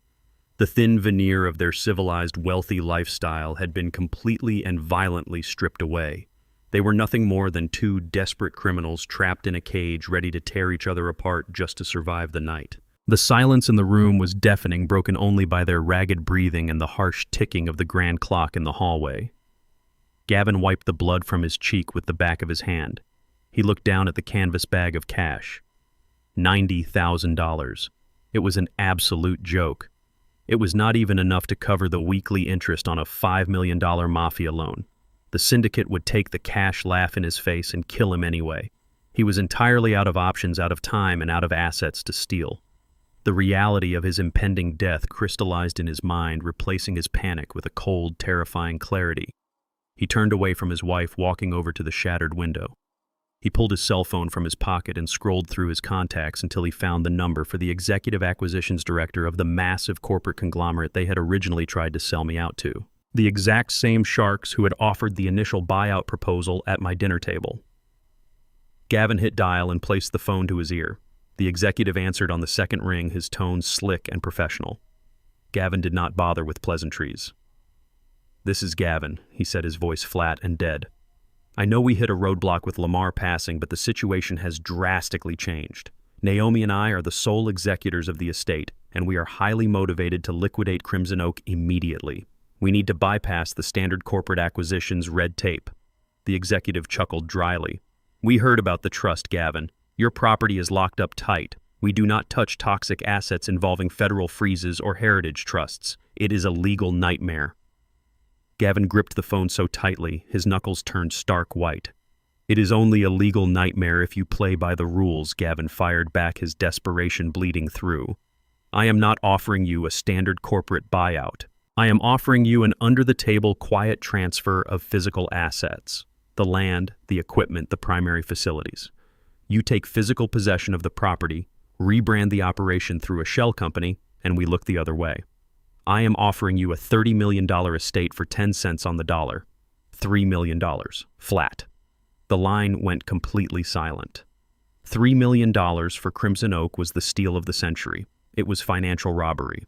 The executive was clearly doing the math in his head, weighing the astronomical illegal profit against the massive corporate risk. "But there is a catch," Gavin continued, pacing aggressively across the ruined rug. "I need the transaction completed in cash. Unmarked, non-sequential bills. And I need it executed by this Friday. No lawyers, no escrow, no banking holds. A straight physical exchange." Naomi stood near the staircase, her eyes wide with shock. $3 million was an absolute insult to the legacy of Crimson Oak. It was less than the annual revenue of the Vineyard. But as she looked at Gavin's bloody face and realized the syndicate was coming to slaughter them both, she kept her mouth firmly shut. She was just as desperate as he was. The corporate executive let out a low, greedy breath on the other end of the line. He knew Gavin was terrified, and he knew exactly how to exploit a bleeding man. $3 million in untraceable cash is a heavy logistical lift for a Friday, the executive finally replied. "But for Crimson Oak, we can make the arrangements. However, my board members will not meet you in some dark alleyway to hand over duffel bags of cash. We need a secure, plausible cover for being on the property to finalize the illicit paperwork and make the exchange." Gavin looked over at Naomi, his mind racing to find a solution. "We are hosting a memorial gala for Lamar this Friday evening," he said quickly. "The entire estate will be filled with guests, caterers, and politicians. It is the perfect cover. No one will question your presence. You arrive during the main reception. We slip into the private executive study, sign the shadow deeds, and you hand over the cash. The executive agreed instantly. It is a deal, Gavin. Have the paperwork ready. We will see you on Friday. Gavin hung up the phone, letting out a massive breath of relief. He had just sold his soul, but he had bought his life. They thought the memorial gala would be their ultimate salvation. They had absolutely no idea I was the guest of honor. The tires of the private Gulfstream jet screeched against the wet tarmac of the private California airfield just past midnight. The thick coastal fog rolled over the runway, wrapping the aircraft in a heavy protective blanket of obscurity. I stepped out of the cabin and descended the metal stairs, pulling the collar of my dark wool coat up against the biting chill of the Pacific breeze. My ribs still ached with a dull, persistent throb every time I took a deep breath, and the jagged, ugly scar cutting across my forehead had finally scabbed over, leaving a stark, raised line of red tissue. I did not look like the polished, untouchable executive who had left this state weeks ago. I looked like a man who had crawled his way back from the grave. And in a legal sense, I had. A nondescript black sport utility vehicle was waiting for me at the edge of the runway, its engine idling quietly in the fog. The driver did not speak, simply nodding as I climbed into the tinted back seat. I did not direct him to take me back to the Crimson Oak estate. I had absolutely no intention of setting foot on my own property while those two parasites were still breathing my air and drinking my wine. Instead, the vehicle merged onto the deserted highway and drove straight toward the commercial district of Sacramento. We pulled into the underground parking garage of an unremarkable high-end corporate hotel located directly across the street from the regional field office of the Federal Bureau of Investigation. I took the private service elevator up to the top floor, scanning the encrypted keycard Oliver had securely couriered to me in Zurich. I pushed open the heavy wooden door to the penthouse suite. The room was bathed in the harsh blue glow of multiple laptop screens. Oliver stood by the window, a steaming cup of black coffee in his hand. Sitting across from him at the large glass dining table were two stern-looking men in perfectly tailored, inexpensive suits, Special Agent Harris and Special Agent Vance of the White Collar Crime Division. They stood up the moment I walked into the room, their eyes immediately snapping to the brutal scar on my forehead. They had been briefed on the situation by Oliver, but seeing a legally dead man walk into a hotel room in the middle of the night clearly rattled their professional composure. I did not offer them a warm handshake or a polite greeting. I walked straight to the head of the glass table, unbuttoned my heavy coat, and sat down. "Gentlemen," I said, my voice rough and gravelly from the lingering damage to my throat. "I appreciate you coming on such short notice. I understand my attorney has provided you with the preliminary overview of the financial anomalies regarding my estate." Agent Harris leaned forward, folding his hands on the table. "He provided an overview, Mr. Lamar. But to be perfectly frank, prosecuting a family inheritance dispute requires a massive burden of proof. We need concrete, undeniable evidence of federal crimes before we can authorize a raid on a $30 million estate." I reached into the inner pocket of my coat and pulled out a heavy, encrypted titanium flash drive. I placed it squarely in the center of the glass table. The heavy metallic clink echoed in the quiet suite. "I do not do family disputes, Agent Harris," I said coldly. "I do total annihilation. Plug it in." Oliver immediately took the drive and connected it to the primary laptop, mirroring the display onto the large flat-screen television mounted on the wall. The first file I opened was the high-definition security footage from the Italian villa. The two federal agents watched in absolute silence as the screen displayed the violent argument on the marble balcony. They watched my own daughter place her hands on my chest and shove me backward into the abyss. They watched me bleed on the wet stone, and they watched her methodically strip my unconscious body of my wallet and my gold watch before walking away. "Attempted first-degree murder and grand theft," I stated, my voice completely devoid of emotion. "But I know your division does not handle violent crimes committed on foreign soil. You handle the money." I nodded to Oliver. He clicked the next file. A high-resolution scan of the official Italian death certificate filled the screen, bearing the bright blue government stamp and the forged magistrate's signature. Beside it, Oliver pulled up the digital banking logs showing the exact timestamp when Naomi submitted this fraudulent document to the United States banking system. "This is where your jurisdiction begins," I continued, pointing at the screen. She knowingly transmitted a forged foreign government document across international borders to illegally solicit the release of $30 million from a federally protected trust. That is a textbook violation of the federal wire fraud statute. Agent Vance scribbled furiously in his notepad, his eyes wide. I was not finished. I had Oliver pull up the next folder. The screen populated with dozens of heavily redacted financial wire transfers and corporate credit card statements. Here is the transaction log showing Naomi embezzling $500,000 from the Crimson Oak operating accounts to purchase 4 exotic sports cars. Here is the surveillance footage from the Oakland shipping docks showing her fencing those same vehicles for untraceable cash. And here is the flight manifest proving she carried that undeclared cash into Rome to bribe a foreign official. I paused, letting the sheer weight of the felonies settle over the room. And finally, I present Gavin. Oliver brought up the heavily documented Shadow Syndicate loan. I provided the forged corporate authorizations Gavin used to secure the $5 million. I also showed them the security footage from my own living room capturing Gavin violently breaking open my late wife vanity, stealing her diamonds, and confessing on tape to selling a vehicle that did not belong to him. I leaned back in my chair, folding my arms across my chest. You asked for a massive burden of proof, gentlemen. What you are looking at is a flawlessly documented multi-million-dollar international racketeering and fraud conspiracy complete with video confessions, digital paper trails, and a victim who is sitting right in front of you. The case is absolutely airtight. Any defense attorney they hire will take one look at this file and immediately advise them to plead guilty.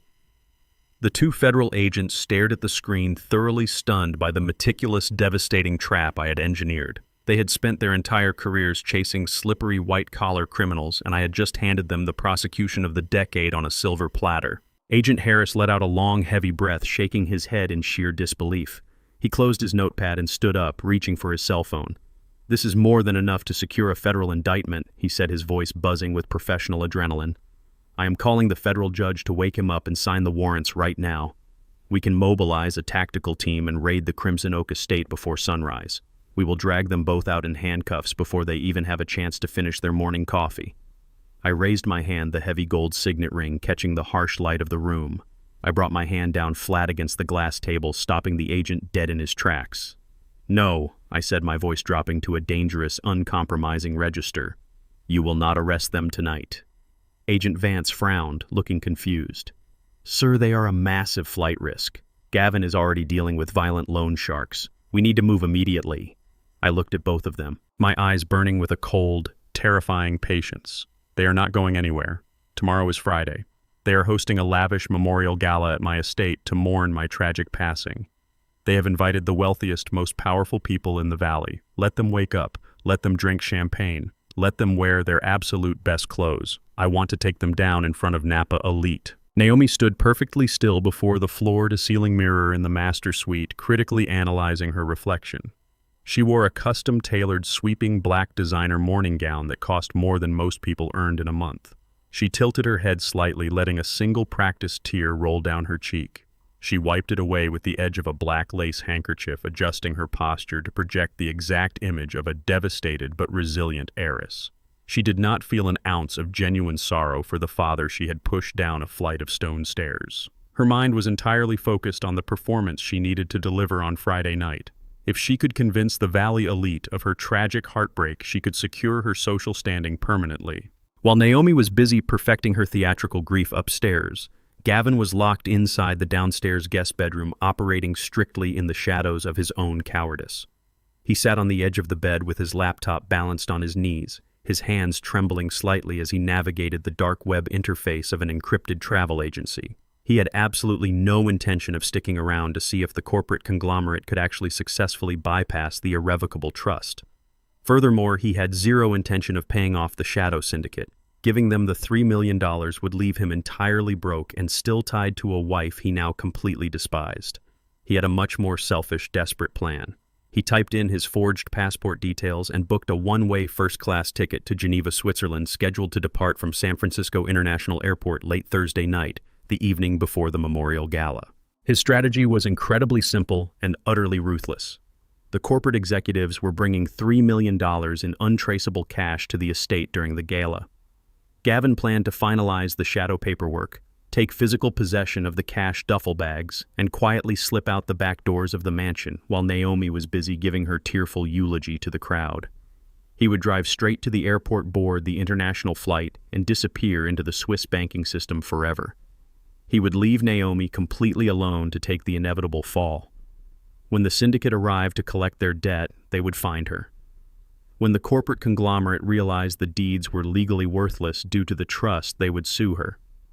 He was meticulously arranging for his own wife to become the ultimate collateral damage. He clicked the final confirmation button on the booking screen, watching the digital progress bar load. A small wave of twisted relief washed over him as the electronic ticket receipt popped into his encrypted email inbox. He closed the laptop, letting out a long, shaky breath.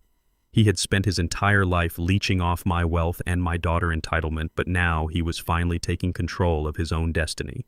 Or so he foolishly thought. The next 48 hours at Crimson Oak were a masterclass in grotesque hypocrisy. A fleet of luxury event planners descended upon the estate to construct the perfect memorial gala. Massive white canvas tents were erected across the sprawling green lawns. Thousands of imported white roses were arranged into elaborate floral archways, their heavy perfume masking the stench of the crimes committed by the two people hosting the event. A string quartet rehearsed somber classical music on the grand patio, while teams of caterers finalized menus featuring my favorite expensive delicacies. To the outside observer, it was a breathtaking, heartfelt tribute to a beloved patriarch. To anyone paying attention to the details, it was a horrifying display of stolen wealth. Naomi and Gavin walked through the bustling preparations side by side, playing the roles of the united grieving couple for the event staff. They would hold hands when the caterers asked them questions, offering tight, sad smiles. But the absolute second they stepped out of public view, the physical contact would break like a snapped wire. In the privacy of the empty hallways, they hissed venomous threats at one another. Naomi told Gavin that if he embarrassed her in front of the corporate buyers on Friday, she would personally hand him over to the loan sharks. Gavin simply stared back at her with a dead, hollow expression, silently mocking her arrogance because he knew he would be halfway across the world by the time she realized she had been abandoned. Their marriage was completely rotting from the inside out, held together only by mutually assured destruction and the desperate, lingering hope of the $3 million cash drop. They spent the days lying to the event planners, lying to the local politicians who called to offer condolences, and most importantly, lying to each other. Naomi secretly packed a bag of the remaining valuable items in the house, intending to flee to a luxury hotel in Los Angeles the moment the corporate deal was finalized, planning to cut Gavin out of the money entirely. Gavin continued to pack his own discreet bags for Switzerland. They were two scorpions trapped in a glass jar, each waiting for the perfect moment to strike the other with a lethal dose of venom. They wandered through the beautiful, bustling estate, entirely consumed by their own selfish exit strategies. They looked at the white roses, the elegant seating arrangements, and the massive crystal chandeliers being hung from the tent ceilings, believing this lavish party was their grand finale. They did not notice the small, blinking red lights of the hidden micro cameras tracking their every single move. They did not realize that the memorial gala they were so desperately funding was actually being meticulously orchestrated to be their absolute public execution. Back in the secure penthouse suite in Sacramento, I sat in front of my glowing laptop screen, casually scrolling through the digital intercepts. The Camille protocol did not just freeze my bank accounts. It had also triggered a silent, comprehensive routing of all local network traffic on the Crimson Oak estate directly to my secure server. I had full access to every search query, every text message, and every email sent over my home network. I clicked open the encrypted data packet containing Gavin's recent web activity. There it was, the electronic ticket receipt for a one-way first-class flight to Geneva, Switzerland, departing Thursday evening. I leaned back in my chair, a slow, dark smile spreading across my face. He was trying to run. I downloaded the flight itinerary as a portable document file. I opened an anonymous, untraceable email client and attached the file. I typed in the exact phone number of the Shadow Syndicate burner phone, a number I had easily extracted from Gavin's desperate text logs.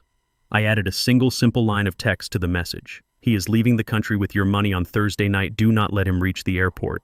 I hit send, watching the data packet vanish into the ether. Thursday afternoon arrived with a heavy, unseasonable heat settling over the Napa Valley. While the sprawling lawns of Crimson Oak buzzed with dozens of florists, caterers, and lighting technicians frantically assembling the grand memorial gala, Gavin quietly slipped out the side door of the guest house. He wore a simple gray hoodie and dark sunglasses, desperately trying to blend in with the chaotic movement of the event staff. His heart hammered against his ribs as he gripped the handle of his sleek black suitcase. He did not say goodbye to Naomi. He simply crept down the winding gravel service path toward the secondary service gates where an anonymous rideshare vehicle was already waiting under the shade of the willow trees. He tossed his bag into the trunk, climbed into the back seat, and told the driver to head straight to San Francisco International Airport. The drive to the airport took nearly 2 hours due to heavy coastal traffic, giving Gavin far too much time to sit in the back of the car and let his paranoia fester. He constantly checked his rearview mirror, terrified that Naomi had somehow discovered his absence or that the Shadow Syndicate had tracked his phone. But as the towering glass architecture of the international terminal finally came into view, his crushing anxiety slowly morphed into an intoxicating wave of relief. He paid the driver in cash, grabbed his suitcase from the trunk, and stepped onto the bustling departure curb. The cool evening breeze coming off the bay felt like absolute freedom. He was just a few hundred yards away from the first-class check-in desk.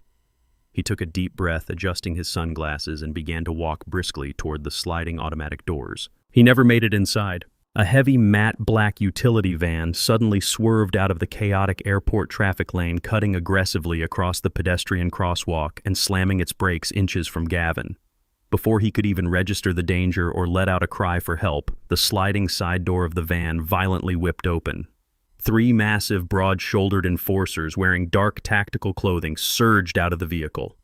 It happened with terrifying, practiced military precision.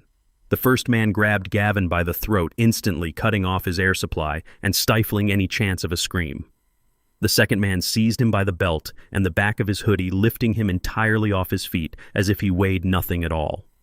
The third man snatched his black suitcase right out of his hand, tossing it effortlessly into the dark cavern of the van. Passengers on the curb gasped and backed away, but nobody intervened. In less than 5 seconds, Gavin was brutally hurled face first onto the ribbed metal floor of the vehicle.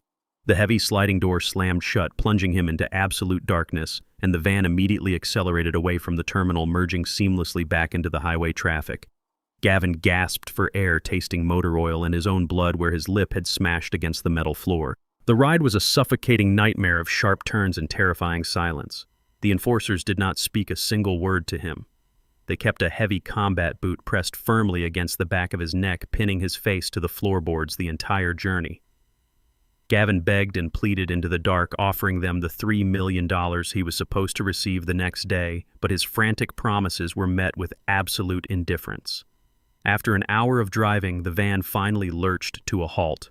The heavy doors swung open, revealing the desolate, rusted wreckage of an abandoned industrial junkyard, illuminated only by the harsh yellow glare of the van headlights. They dragged him out by his ankles, his expensive clothes scraping against the jagged gravel, and threw him into the center of the dirt clearing. Gavin scrambled backward, holding his hands up defensively. The lead enforcer, a man with a thick neck and completely dead eyes, stepped forward into the light. He reached into his tactical vest and pulled out a single folded piece of paper. He tossed it onto the dirt right in front of Gavin. It was a printed copy of the exact flight itinerary Gavin had booked to Geneva, Switzerland. The syndicate knew everything. "You owe us $5 million, the enforcer said, his voice a low mechanical rumble. "And you thought you could jump on a plane." Gavin opened his mouth to scream, but the first blow shattered his jaw. It was not a chaotic, angry beating. It was a methodical, professional dismantling of a human being. The 3 men descended upon him with terrifying efficiency. They drove their heavy steel-toed boots into his ribs, the sickening sound of cracking bone echoing off the rusted cars surrounding them. They targeted his joints, striking his knees and elbows with short, brutal punches that sent blinding waves of white-hot agony radiating through his entire nervous system. Gavin curled into a pathetic ball, coughing up blood into the dirt, entirely unable to defend himself against the onslaught. They did not aim for his head or his heart. They were expressly instructed not to kill him, but to inflict a level of agonizing pain that would brand itself into his memory forever. After 10 agonizing minutes of relentless physical trauma, the beating abruptly stopped. Gavin lay in the dirt, gasping for air through a mouth full of shattered teeth. His vision was a swimming pool of red and black. The lead enforcer crouched down beside him, roughly grabbing him by the hair and yanking his head back. The man reached into Gavin's coat pocket, pulling out his leather wallet. He flipped through the cards, pocketed the remaining cash from the stolen car sale, and then pulled out the dark blue United States passport Gavin desperately needed to flee the country. The enforcer held the passport up, pulled out a heavy tactical lighter, and flicked the flame to life. Gavin watched through swollen eyes as his only ticket out of the country burned to ash and fluttered away in the night wind. "Do not try to run again," the enforcer whispered directly into his ear. "You have until tomorrow night." They hoisted his broken, bleeding body off the ground and threw him back into the van like a sack of garbage. They drove for another hour in complete silence before the van finally slowed to a crawl. The side door opened and they kicked Gavin violently out into the darkness. He hit the cold, hard asphalt, rolling several times before coming to a stop. He heard the van speed off into the night, leaving him completely alone. Through the pounding agony in his skull, he looked up and recognized the towering wrought iron gates of the Crimson Oak estate. He was right back where he started. Friday morning broke over the Napa Valley with brilliant mocking sunshine. The sprawling lawns were fully transformed with massive white tents and fresh floral arrangements. Naomi stood on the grand balcony of the master suite, wearing a pristine silk robe, holding a steaming cup of espresso as she surveyed her domain. Today was the day she would finalize the illicit sale, secure the cash, and cement her future. She took a slow sip of her coffee, her eyes scanning the long, winding driveway leading up to the main house. A dark shape was moving slowly along the pristine gravel. Naomi squinted. It was a man dragging his left leg, his clothes torn to shreds and soaked in dark, dried blood. His face was a swollen, pulverized mass of purple and black bruises. It took her a long moment to realize that the pathetic, broken creature crawling up her driveway was her own husband. She did not gasp. She did not drop her coffee cup or rush down the stairs to call an ambulance. She simply gripped the balcony railing, her face twisting into a mask of pure, irritated disgust. She did not care that he had been tortured. She only cared that his bloody presence might completely ruin the aesthetic of her perfect memorial gala. By late Friday afternoon, the sprawling gravel driveway of Crimson Oak was completely transformed into a parking lot for the absolute elite of Napa Valley. A continuous glittering stream of luxury vehicles flooded through the towering wrought iron gates. Gleaming black Mercedes sedans, custom Bentleys, and pristine Range Rovers rolled to a slow halt in front of the grand mansion. Valets in crisp white uniforms rushed to open doors for state senators, rival vineyard owners, and powerful corporate executives. The air was thick with the scent of expensive perfume and blooming white roses. From a distance, the scene was the absolute picture of high society mourning a respectful gathering of the wealthy to honor a fallen titan of the agricultural industry. But beneath the polished veneer, the estate was practically vibrating with the toxic, impending reality of absolute betrayal. As the sun began to dip below the rolling hills, casting a warm, golden glow over the massive white canvas tents, the guests took their seats on the manicured lawn. Naomi stepped up to the grand wooden podium, adjusting the microphone with trembling hands. She wore her expensive black morning gown, looking every bit the tragic, heartbroken daughter. The string quartet faded into a respectful silence. Naomi looked out over the sea of wealthy faces and let a single flawlessly timed tear slip down her cheek. "Thank you all for coming," she began, her voice quivering with expertly practiced grief. "My father was a force of nature. He built Crimson Oak from nothing, fighting through unimaginable hardship to create this beautiful legacy." She paused, wiping her eyes with a black lace handkerchief. She spoke about my dedication, my love for the land, and the deep, unbreakable bond we supposedly shared. She told a touching, completely fabricated story about how I used to walk her through the vineyards when she was a little girl, teaching her the value of hard work and family loyalty. The crowd was entirely captivated. Several older women in the front row dabbed their eyes. State politicians nodded solemnly, completely buying into the theatrical performance. She played the victim card with absolute precision, lamenting how a tragic accident on a beautiful Italian morning had robbed her of her hero. She promised the gathered elite that she would honor my memory by ensuring Crimson Oak continued to thrive under her careful guidance. It was a spectacular, award-winning display of sociopathic manipulation. She did not feel an ounce of genuine sadness. As she delivered the final tearful lines of her eulogy, her eyes subtly scanned the back of the crowd, searching for the corporate executives she was about to illegally sell my empire to. She finished her speech to a round of respectful, muted applause. She stepped down from the podium, gracefully accepting hugs and whispered condolences from the wealthiest people in California. She played the grieving heiress flawlessly, all while mentally counting the $3 million in untraceable cash she believed was waiting for her inside the mansion. While the guests mingled on the lawn, sipping my vintage reserve wine and eating expensive hors d'oeuvres, Naomi quietly slipped away from the reception. She navigated the grand hallways of the mansion and pushed open the heavy oak doors to my private executive study. Gavin was already inside, pacing nervously by the massive fireplace. He looked absolutely horrific. Despite wearing a sharp, custom-tailored black suit, he could not hide the brutal physical damage inflicted by the syndicate enforcers. He wore large, dark designer sunglasses indoors to conceal his pulverized black and purple eyes. His jaw was visibly swollen, and he walked with a severe, agonizing limp. Naomi locked the study doors behind her, shooting him a look of pure disgust. "Stand up straight," she hissed violently. "Do not completely blow this for us because you could not handle your own pathetic debts." Gavin stopped pacing, his chest heaving as he glared at her through the dark lenses. But before he could formulate a venomous reply, a sharp knock echoed from the heavy doors. Naomi smoothed her dress, plastered a polite, businesslike smile onto her face, and unlocked the door. The executive acquisitions director of the corporate conglomerate stepped into the study, flanked by the company billionaire founder and a massive security guard carrying 2 heavy black canvas duffel bags. The billionaire was an older, ruthless-looking man who had made his fortune aggressively tearing down independent businesses.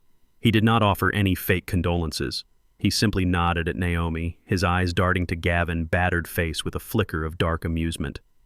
"Rough week, Gavin," the billionaire asked, smoothly gesturing for his security guard to place the duffel bags onto my polished mahogany desk. Gavin swallowed hard, ignoring the question, and unzipped the bags. The study was instantly filled with the smell of old paper and ink. Inside sat exactly $3 million in used, non-sequential $100 bills. It was the physical manifestation of their salvation and their ultimate damnation. Naomi's eyes widened with raw greed. The billionaire pulled a thick stack of legal documents from his briefcase and spread them out across the desk next to the cash. "These are the shadow deeds," he explained in a low, even tone. "They officially transfer all physical assets, equipment, and structural ownership to our offshore shell corporation. We bypass your little irrevocable trust entirely. You take the cash today, we quietly take possession of the property over the next month, and you two disappear." Naomi picked up a heavy gold fountain pen, her hand trembling slightly with adrenaline. She looked at Gavin, who was staring hungrily at the duffel bags. They were just seconds away from finalizing the ultimate betrayal. They were about to sell my life work, my blood and sweat, for a fraction of its worth to save themselves from the consequences of their own spectacular failures. She hovered the gold nib over the thick parchment. The silence in the room was suffocating. The billionaire watched her with cold, calculating eyes, fully aware that he was stealing a $30 million estate for absolute pennies. Gavin shifted his weight, wincing in pain as his cracked ribs protested the movement. "Just sign it, Naomi," Gavin muttered through his swollen jaw, his voice desperate and tight. "Get it done so we can leave this place." Naomi pressed the pen to the paper, ready to forge her final lie. Before the dark ink could even touch the stark white paper, the billionaire suddenly reached out and placed his large hand firmly over the documents, pulling them slightly out of her reach. Naomi froze, her heart leaping into her throat. "What is wrong?" she asked, a sudden spike of panic bleeding into her voice. "Are we not doing this right now?" The billionaire smiled, a strange, almost nostalgic expression crossing his hardened face. He looked out the massive bay windows of the study, staring past the white tents and the mingling guests, his gaze locking onto the massive ancient tree standing at the far edge of the estate gardens. "We are dealing with a property that carries a massive amount of history," the billionaire said smoothly, picking up the legal documents. "And in my industry, I am a very superstitious man. Let us sign the final transfer outside, right beneath the branches of the old oak tree. For good luck." Naomi and Gavin exchanged a confused, terrified glance, but they were in no position to argue with the man holding $3 million in cash. They nodded in silent agreement. The billionaire led the way, pushing open the glass terrace doors. They walked out into the cool evening air, stepping directly toward the garden, completely unaware of who was waiting for them in the shadows of the ancient tree. Naomi placed her manicured hand flat against the heavy glass of the terrace doors and pushed them wide open. The transition from the stifling, tense atmosphere of the private executive study to the cool evening air of the estate gardens felt jarring. The corporate billionaire stepped out right behind her, closely followed by his hulking security guard clutching the duffel bags of illicit cash. Gavin trailed at the very back, dragging his injured leg and keeping his dark sunglasses firmly in place to hide his ruined face. As they descended the low stone steps onto the manicured lawn, the sea of elite guests instinctively began to part ways. State senators, tech moguls, and rival vineyard owners stepped aside, creating a wide, unobstructed path through the sea of white morning roses.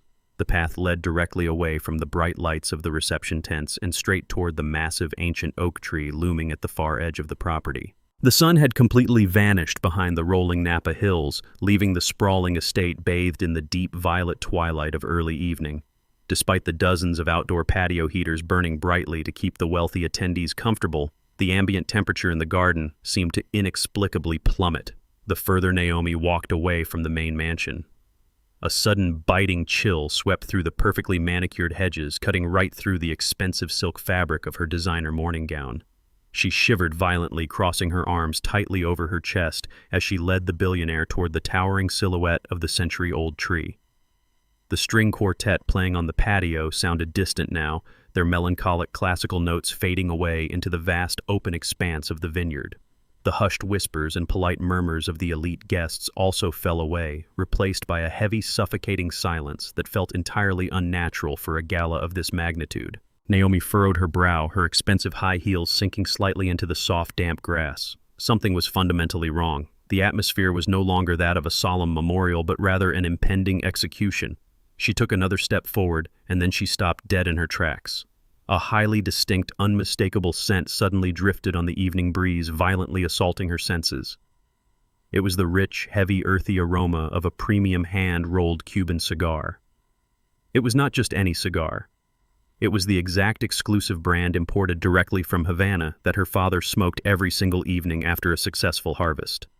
Naomi's heart seized in her chest. She told herself she was hallucinating.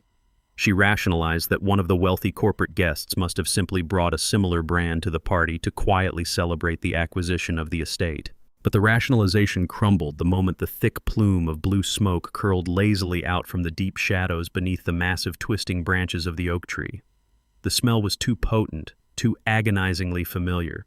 It carried the heavy weight of decades of authority dominance and absolute control. The billionaire paused beside her, noticing her sudden paralysis. But Naomi could not even turn her head to acknowledge him. Her entire nervous system was screaming at her to turn around and run back to the safety of the mansion, but her legs were completely frozen in place. The thick, fragrant cigar smoke swirled around the hanging Spanish moss, pulling back the veil of darkness. As Naomi stared into the gloom beneath the sprawling ancient branches, the shadows slowly began to separate and take distinct form. Positioned perfectly in the center of the darkness, resting on the thick carpet of fallen autumn leaves, was a large, high-backed rattan chair. It was the exact chair that had sat empty on the estate patio for the past 2 months. Sitting completely relaxed in that chair with one leg casually crossed over the other was a man wearing a sharply tailored dark charcoal suit. The soft ambient light from the distant garden lanterns caught the metallic glint of a heavy gold signet ring on his pinky finger as he slowly lowered a burning Cuban cigar from his lips. Naomi's breath hitched so violently it physically hurt her throat. She gripped the stem of the crystal champagne flute she had carried from the reception until her knuckles turned a stark bone white. Sitting there looking entirely alive and radiating a terrifying absolute authority was Lamar. He did not look like a man who had tumbled down a flight of jagged marble stairs in a foreign country. He did not look like a missing person or a tragic casualty of old age. He looked like a merciless king reclaiming his stolen throne. His posture was impeccably straight, his broad shoulders squared and dominant. In his left hand he held a delicate crystal glass filled with my finest reserve Pinot Noir, the dark red liquid catching the dim light like fresh blood. He took a slow, deliberate sip, his eyes never once leaving Naomi's terrified face. The only physical evidence of the violent attempted murder she had committed was the jagged, angry red scar slashing brutally across the left side of his forehead, partially hidden by the dim lighting but undeniably present. The silence stretching between them was absolute and deafening. The billionaire and his massive security guard stood frozen, completely unsure of how to react to the impossible sight of a legally deceased man enjoying an evening drink on his own lawn. Gavin, who had just limped up behind Naomi, let out a choked, wet gasp sounding exactly like a dying animal caught in a steel trap. Lamar slowly swirled the dark wine in his glass, observing their sheer, unadulterated terror with cold, calculated amusement. He set the crystal glass down on a small wrought iron side table next to the rattan chair. He took one final long drag of the thick Cuban cigar, exhaling a massive cloud of blue smoke into the cool night air.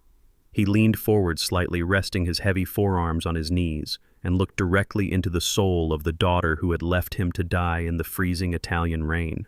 His voice cut through the silence of the garden. It was not loud, but it carried the devastating weight of a falling gavel echoing across the manicured grass and striking Naomi right in the chest. "Welcome home, sweetheart," Lamar said smoothly, a dark, terrifying smile spreading across his scarred face. "I have been waiting for you." The fragile construct of Naomi's entire reality shattered in that exact second. The muscles in her hand completely gave out. The expensive crystal champagne flute slipped through her trembling fingers, hitting the hard stone edge of the garden pathway. The glass exploded into 100 glittering shards, the sharp, violent crash ringing out like a gunshot across the silent lawn. She opened her mouth to speak, to scream, to offer some pathetic excuse, but her vocal cords were entirely paralyzed by the sheer magnitude of her horror. She could only stare at the jagged red scar on her father's forehead, knowing exactly how it got there, and knowing that her perfect lie was entirely destroyed. Behind her, the reaction was infinitely more pathetic. Gavin's dark sunglasses slid down the bridge of his nose, exposing his swollen, pulverized eyes wide with absolute primal dread. His shattered ribs and beaten legs could no longer support the weight of his own terror. His knees buckled completely, sending him collapsing onto the damp grass like a discarded puppet with its strings cut. As he hit the ground, staring up at the man he had tried to rob and deceive, a dark, warm stain rapidly began to spread across the front of his expensive silk trousers. He had completely lost control of his bladder in absolute terror, sobbing openly in front of the billionaire, the security guard, and the entire gathering of Napa Valley elite. Naomi stared at the impossible phantom sitting before her, her mind violently short-circuiting as she tried to bridge the gap between the forged death certificate she had bought and the living, breathing man smoking a cigar on her lawn. The corporate billionaire and his massive security guard slowly backed away, realizing they had just walked into a family war zone. Naomi swallowed the dry lump in her throat. She forced her paralyzed facial muscles to contort into a grotesque, trembling mask of sudden relief and overwhelming joy. She took a hesitant, shaking step forward, her expensive high heels crunching over the broken crystal of her shattered champagne flute. "Dad," she stammered, her voice thin and reedy, cracking under the sheer weight of her own massive deception. "Oh my God, you are alive. We looked everywhere for you. We thought you were gone forever." I did not offer her a warm embrace. I did not even grant her the basic dignity of a verbal response. I simply sat in my rattan chair, taking another slow drag of my Cuban cigar, letting her pathetic, desperate lie hang in the cold evening air for everyone to hear. I looked at her with an expression so completely devoid of paternal affection that it physically stopped her from taking another step toward me. The silence in the garden grew so intense that the only sound was the pathetic, wet whimpering coming from Gavin, who was still curled on the damp grass in a puddle of his own making. I reached into the breast pocket of my charcoal suit and retrieved a small, sleek black remote control. I did not break eye contact with my trembling daughter as my thumb found the primary activation button. I pressed it once. A loud mechanical hum instantly overpowered the hushed whispers of the distant gala guests. High above us, mounted securely beneath the eaves of the Grand Master balcony, a hidden compartment slid open. A massive state-of-the-art LED projector descended from the ceiling, its motorized hinges locking into place with a heavy clack. At the exact same moment, a massive white canvas screen rolled down the exterior wall of the mansion, covering the beautiful stonework. The sudden mechanical noise drew the attention of the elite guests mingling on the patio. Politicians, corporate executives, and rival vineyard owners turned their heads, their conversations dying out as the powerful projector beams sliced through the twilight darkness. The bright white light washed over Naomi's face, illuminating her sheer, unadulterated panic. She knew exactly what was happening. She knew that the elaborate, beautiful memorial she had staged was about to be burned to the ground. The billionaire took another step back, motioning for his security guard to tightly secure the duffel bags of cash. He was a ruthless corporate shark, but even he recognized when a situation had escalated into a lethal, unpredictable territory. The projector lens whirred, focusing its sharp, high-definition beam onto the massive canvas screen. I took another sip of my reserve Pinot Noir, resting my hand on the arm of the chair. The screen flickered to life in crystal clear 4K resolution. The audio was fed directly into the massive high-fidelity speaker system that the event planners had meticulously arranged for the string quartet and the eulogies. Instead of classical music, the jarring, unmistakable sound of a heavy Italian thunderstorm echoed across the Crimson Oak estate. The video footage filled the massive screen. It showed the grand, sweeping marble balcony of the ancient Tuscan villa. The crowd of wealthy guests on my patio gasped in unison as the camera clearly captured two figures standing in the pouring rain. There I was, wearing my casual travel clothes, completely unarmed and soaked to the bone. And standing right in front of me, her face twisted into a mask of pure feral rage, was Naomi. The audio was impeccably sharp.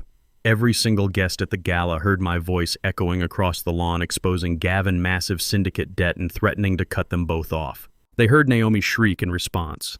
Then the entire estate watched in absolute horrified silence as the climax of the video played out. They saw Naomi lunge forward with terrifying force. They watched her plant both of her hands firmly against my chest and violently shove me backward. A collective visceral shockwave ripped through the audience of state senators and tech moguls as my digital counterpart plummeted backward down the 20 steps of the marble staircase. The sickening crack of my skull hitting the stone landing was amplified through the speakers echoing off the surrounding hills. But the footage did not end there. I made sure the video kept rolling so the world could witness the true depths of her depravity. The elite crowd watched in breathless disgust as Naomi calmly descended the stairs and stood over my broken, bleeding, unconscious body. They saw her crouch down not to check my pulse, not to cry for help, but to methodically unclasp the heavy gold Rolex from my wrist. They watched her reach into my wet jacket, pull out my leather wallet, and casually walk away into the freezing rain, leaving her own father to die alone on the cold stone. When the video finally faded to black, the silence that fell over the Crimson Oak estate was unlike anything I had ever experienced. It was not the respectful silence of a memorial service. It was the suffocating, deathly silence of absolute horror. Over 200 of the wealthiest, most powerful people in California stood frozen on my lawn, staring at the woman they had just been consoling minutes earlier. The perfectly crafted illusion of the grieving, heartbroken heiress was completely shattered, replaced by the undeniable reality of a cold-blooded, calculating monster. Naomi stood alone in the center of the garden, bathed in the lingering glow of the projector screen. Her mouth opened and closed silently, like a suffocating fish. She had absolutely nowhere to run, nowhere to hide, and no possible lie left to tell. The billionaire looked at her with a mixture of shock and profound disgust, realizing he had almost handed $3 million to a woman who had just broadcast her own attempted murder confession to the entire valley. The suffocating tension was suddenly shattered by a pathetic, high-pitched wail coming from the damp grass. Gavin, who had been trembling violently in his own filth since the moment I revealed myself, suddenly scrambled backward on his hands and knees. The sheer terror of facing decades in federal prison completely broke whatever fragile remnants of sanity he had left. He scrambled away from Naomi as if she were made of radioactive material. He forced himself onto his feet, his crushed ribs and beaten face forgotten in his frantic, desperate bid for self-preservation. He pointed a shaking, blood-stained finger directly at his wife. His voice tore through the deathly quiet garden, shrill and completely hysterical. "She did it!" he screamed at the top of his lungs, his wide eyes darting wildly toward the stunned crowd of elite guests. "You all saw it." She pushed him. "I had absolutely nothing to do with it. I was not even in the country when she did it. She is a cold-blooded murderer." He frantically backed away, throwing his own wife to the wolves without a single second of hesitation, absolutely desperate to save his own miserable skin. Before Naomi could even attempt to formulate a response to her husband and his pathetic, hysterical betrayal, a new sound completely shattered the stunned silence of the estate. The distant wail of high-pitched emergency sirens rapidly grew into an ear-splitting, terrifying roar. Red and blue strobe lights violently pierced the dark vineyard, reflecting sharply off the shattered crystal scattered across the garden path. The heavy wrought iron gates at the main entrance did not simply open. They were forced wide as a massive fleet of 6 black Federal Bureau of Investigation sport utility vehicles tore directly up the long gravel driveway. They did not stop at the polite valet queue. The heavy tactical trucks jumped the stone curbs and ripped straight across the meticulously manicured lawn, violently crushing the expensive white floral arrangements under their massive spinning tires. They swarmed the garden from multiple angles, completely surrounding the ancient oak tree and trapping the guilty couple inside a cage of blinding headlights. The heavy doors of the lead vehicle flew open before the truck even came to a complete stop. Special Agent Harris and Special Agent Vance stepped out onto the grass, their dark tactical windbreakers standing out starkly against the elegant gala lighting. They were immediately flanked by half a dozen armed federal agents who moved with swift military precision to secure the entire perimeter, politely but firmly instructing the panicked elite guests to step back and form a wide circle. From the back seat of the second armored vehicle, Oliver emerged into the cool night air. My attorney did not look like a man attending a somber memorial.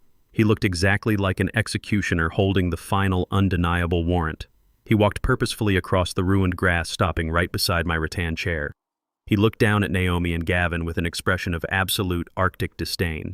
He reached into his leather briefcase and pulled out a thick stack of official federal indictments. "You are both under arrest," Agent Harris announced, his voice booming over the chaos of the sirens with absolute authority. Gavin remained on the wet ground, weeping uncontrollably into his hands while Naomi stood frozen, her eyes darting frantically for an escape route that simply did not exist. Oliver cleared his throat, holding up the heavy legal documents. He did not read them quietly to the agents. He projected his voice so that every single state senator, rival vineyard owner, and corporate executive in attendance could hear the exact horrifying depths of their depravity. Naomi Oliver declared loudly, "You are being federally indicted for the attempted first-degree murder of your father, Lamar. You are further charged with grand theft conspiracy to commit fraud and the deliberate forgery of international government documents." Agent Vance stepped forward, pulling a pair of heavy steel handcuffs from his tactical belt. He grabbed Naomi by her trembling wrists, forcefully spinning her around. "And you are both being charged with multiple counts of federal wire fraud," Agent Harris added, looking down at Gavin in pure disgust. "You unlawfully transmitted forged documents across international borders to illegally solicit the release of $30 million from a federally protected trust. You engaged in money laundering, vehicular theft, and criminal conspiracy." The long list of severe felony charges echoed across the garden, stacking up like heavy concrete blocks on their chests. The elite guests, the exact people Naomi had so desperately tried to impress and manipulate all week, openly gasped in horror. They whispered furiously among themselves, completely scandalized by the monumental scale of the betrayal. Naomi struggled against the cold steel biting into her wrists, her pristine morning gown tearing slightly at the shoulder, but the federal agent held her in an iron grip. The corporate billionaire stood frozen near the edge of the oak tree canopy, his face flushed with a dangerous, volatile mixture of shock and profound corporate rage. He looked at the armed federal agents, then at the glowing projector screen still displaying the horrifying footage of my fall, and finally down at the thick stack of shadow deeds he had almost signed. He realized with absolute terrifying clarity that Gavin and Naomi had nearly dragged his massive corporate conglomerate directly into the center of a $30 million federal racketeering and murder investigation. He snatched the illegal transfer documents right out of the hands of his massive security guard. With a loud, furious roar, the billionaire ripped the thick parchment completely in half. He tore the pieces again and again, throwing the shredded paper confetti directly into Gavin's weeping face. "You arrogant, stupid little boy," the billionaire screamed, his voice vibrating with absolute fury. "You thought you could use my clean company to launder your filthy mafia debts. You thought you could quietly sell me a stolen estate right under the nose of the Federal Bureau of Investigation. I am going to bury you. If the federal prosecutors do not put you in a concrete cell for the rest of your miserable life, my corporate legal team will. I will sue you for every single penny you have ever touched. I will strip you down to the absolute bone for attempting to drag my board of directors into a massive federal fraud conspiracy." Gavin flinched away from the falling paper, throwing his hands over his head and crying out for mercy. But the ultimate, most visceral punishment did not come from the billionaire or the federal agents. It came from the woman he had just publicly betrayed.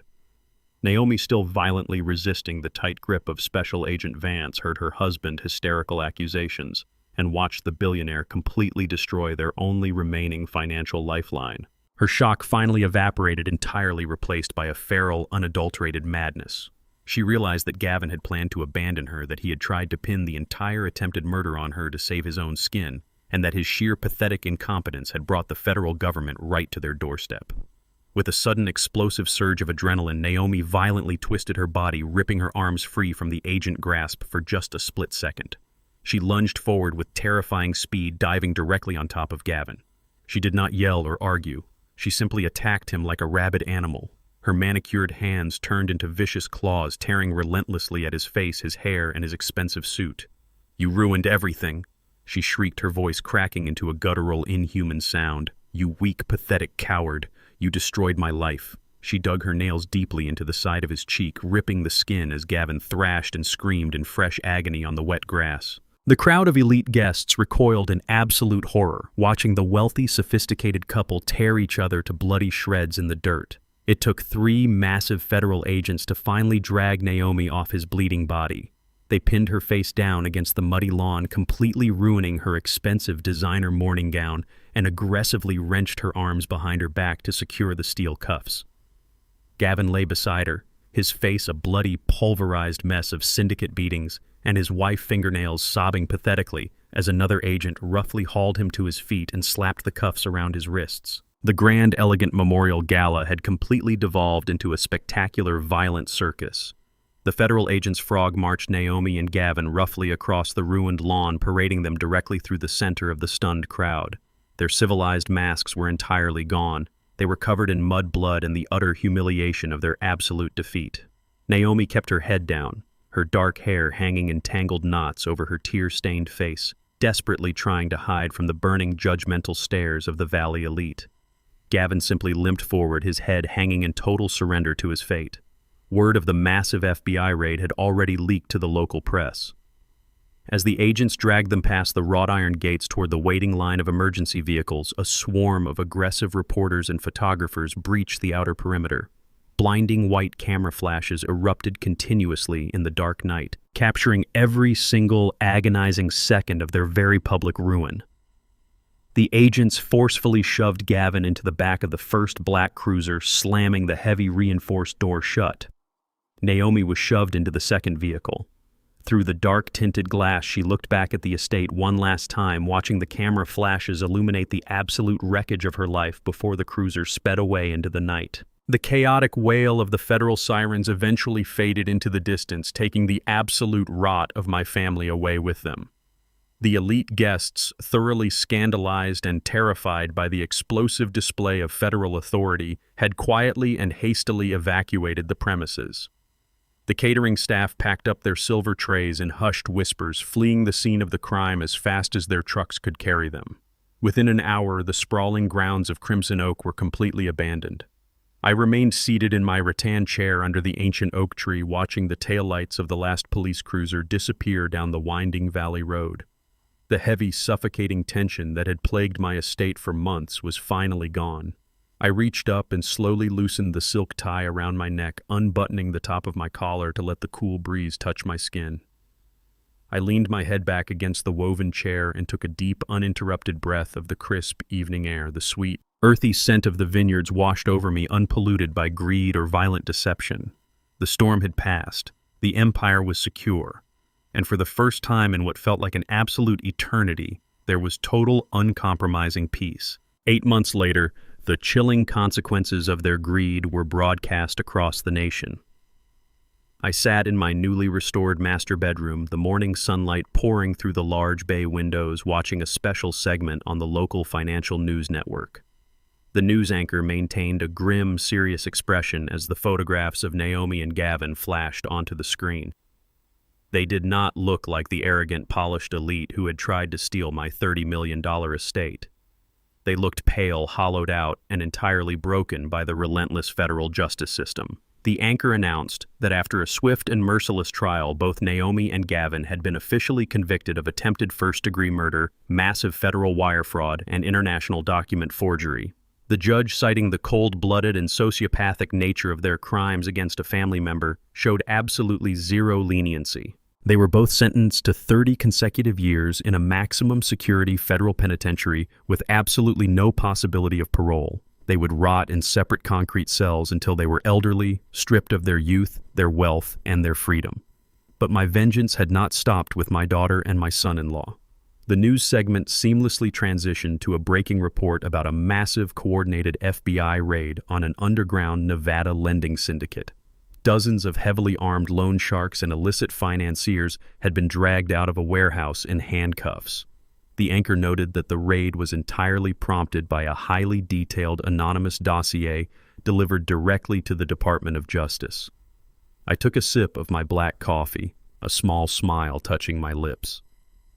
During my time recovering in that underground Italian clinic, I had used Gavin encrypted digital footprints to compile a massive file detailing every single illicit transaction and offshore account associated with his loan sharks. I handed the FBI the exact map they needed to burn the entire criminal organization to the ground. The men who had beaten Gavin in the junkyard, the monsters who had threatened to cut my daughter into pieces, were now facing the exact same federal prison sentences. I had systematically eradicated every single threat to my legacy, using the full devastating weight of the United States government as my personal weapon. I turned off the television, letting the comforting silence fill the beautifully restored room. The grotesque modern furniture Naomi had arrogantly brought into my sanctuary was long gone, replaced by the warm, antique mahogany pieces Camille and I had picked out decades ago. I walked over to the small, polished wooden table resting near the bay window. Sitting in the center was a beautifully framed photograph of Camille. In the picture, she was smiling brightly, her hair blowing in the California wind, standing right in the middle of our very first successful vineyard harvest. We were young, physically exhausted, and deeply in debt to unforgiving banks, but we had been incredibly happy. I walked over to my private cabinet and pulled down a bottle of our most exclusive vintage reserve, Pinot Noir. I popped the cork, the rich earthy aroma instantly filling the room, and poured a generous measure into a delicate crystal glass. I carried the glass over to the table and gently placed it right next to her photograph. A silent toast to the woman who had built this empire by my side, enduring the hardest years of our lives without a single complaint. We won, Camille. I whispered softly to the empty room. Our home is safe. The parasites are gone. I turned away from the photograph and walked over to my heavy executive desk. Waiting for me right in the center of the leather blotter was a thick stack of newly drafted legal documents prepared by Oliver. The agonizing events of the past year had fundamentally changed my perspective on wealth, family, and legacy. I had witnessed firsthand how easily vultures could circle the elderly, waiting for a moment of physical weakness to strike and strip them of their dignity and their life work. I picked up my heavy gold fountain pen and uncapped it, feeling the familiar, reassuring weight of it in my hand. These documents were an aggressive, permanent restructuring of the Camille Protocol. I was legally decreeing that 40% of all future net profits generated by the Crimson Oak estate would be permanently and irrevocably redirected into a newly established legal defense foundation. This foundation was specifically designed to provide elite, ruthless corporate attorneys to elderly black farmers and business owners who were facing predatory takeovers, elder abuse, or financial manipulation by greedy heirs and aggressive corporate conglomerates. I was ensuring that no one else in my community would ever have to face the terrifying isolation and vulnerability that I had experienced on that freezing Italian balcony. I pressed the gold nib to the thick parchment and signed my name with strong, deliberate strokes on every single page. I was taking the immense power of my wealth and transforming it into a permanent, unbreakable shield for the vulnerable. By signing this decree, I guaranteed that the legacy of Crimson Oak would not just be about producing fine wine for the elite. It would be a sprawling fortress of justice, resilience, and the absolute protection of our elders. I placed the pen down and closed the leather binder. The legal structure was now complete, completely impenetrable, and serving a higher moral purpose that would outlive me by generations. I walked slowly out of the mansion and stepped onto the lush green grass of my estate. The morning air was crisp, and the sprawling rows of grapevines stretched endlessly toward the horizon, standing strong and vibrant under the California sun. I walked all the way down to the edge of the property, stopping right beneath the massive, sprawling branches of the century-old oak tree where I had finalized my daughter destruction. I placed my hand against the rough, ancient bark, feeling the solid, unyielding strength of the wood. They thought an old man was just a dying tree to chop for firewood. They thought I was fragile, obsolete, and ready to be torn down for their own selfish warmth. But they forgot the most fundamental rule of nature. They forgot that the roots of an oak go deeper than they could ever dig. They intertwine with the stone, they anchor into the bedrock, and they weather the most violent storms without breaking. And this soil will always be mine. The most profound lesson I learned is that true power does not lie in loud threats or physical strength, but in quiet preparation and unbreakable boundaries. We spend our entire lives building wealth and legacies out of love, hoping to pass them down to grateful hands. But love should never make you blind to the greed of others, even those sharing your blood. You must protect your life work with the exact same fierce intelligence you use to build it. Do not ever let your age be mistaken for weakness. Your legacy is yours to defend, and sometimes the most painful pruning is absolutely necessary to save the tree. If my story gave you the courage to protect your own legacy and set firm boundaries, please hit the like button, subscribe to the channel, and share your thoughts in the comments below.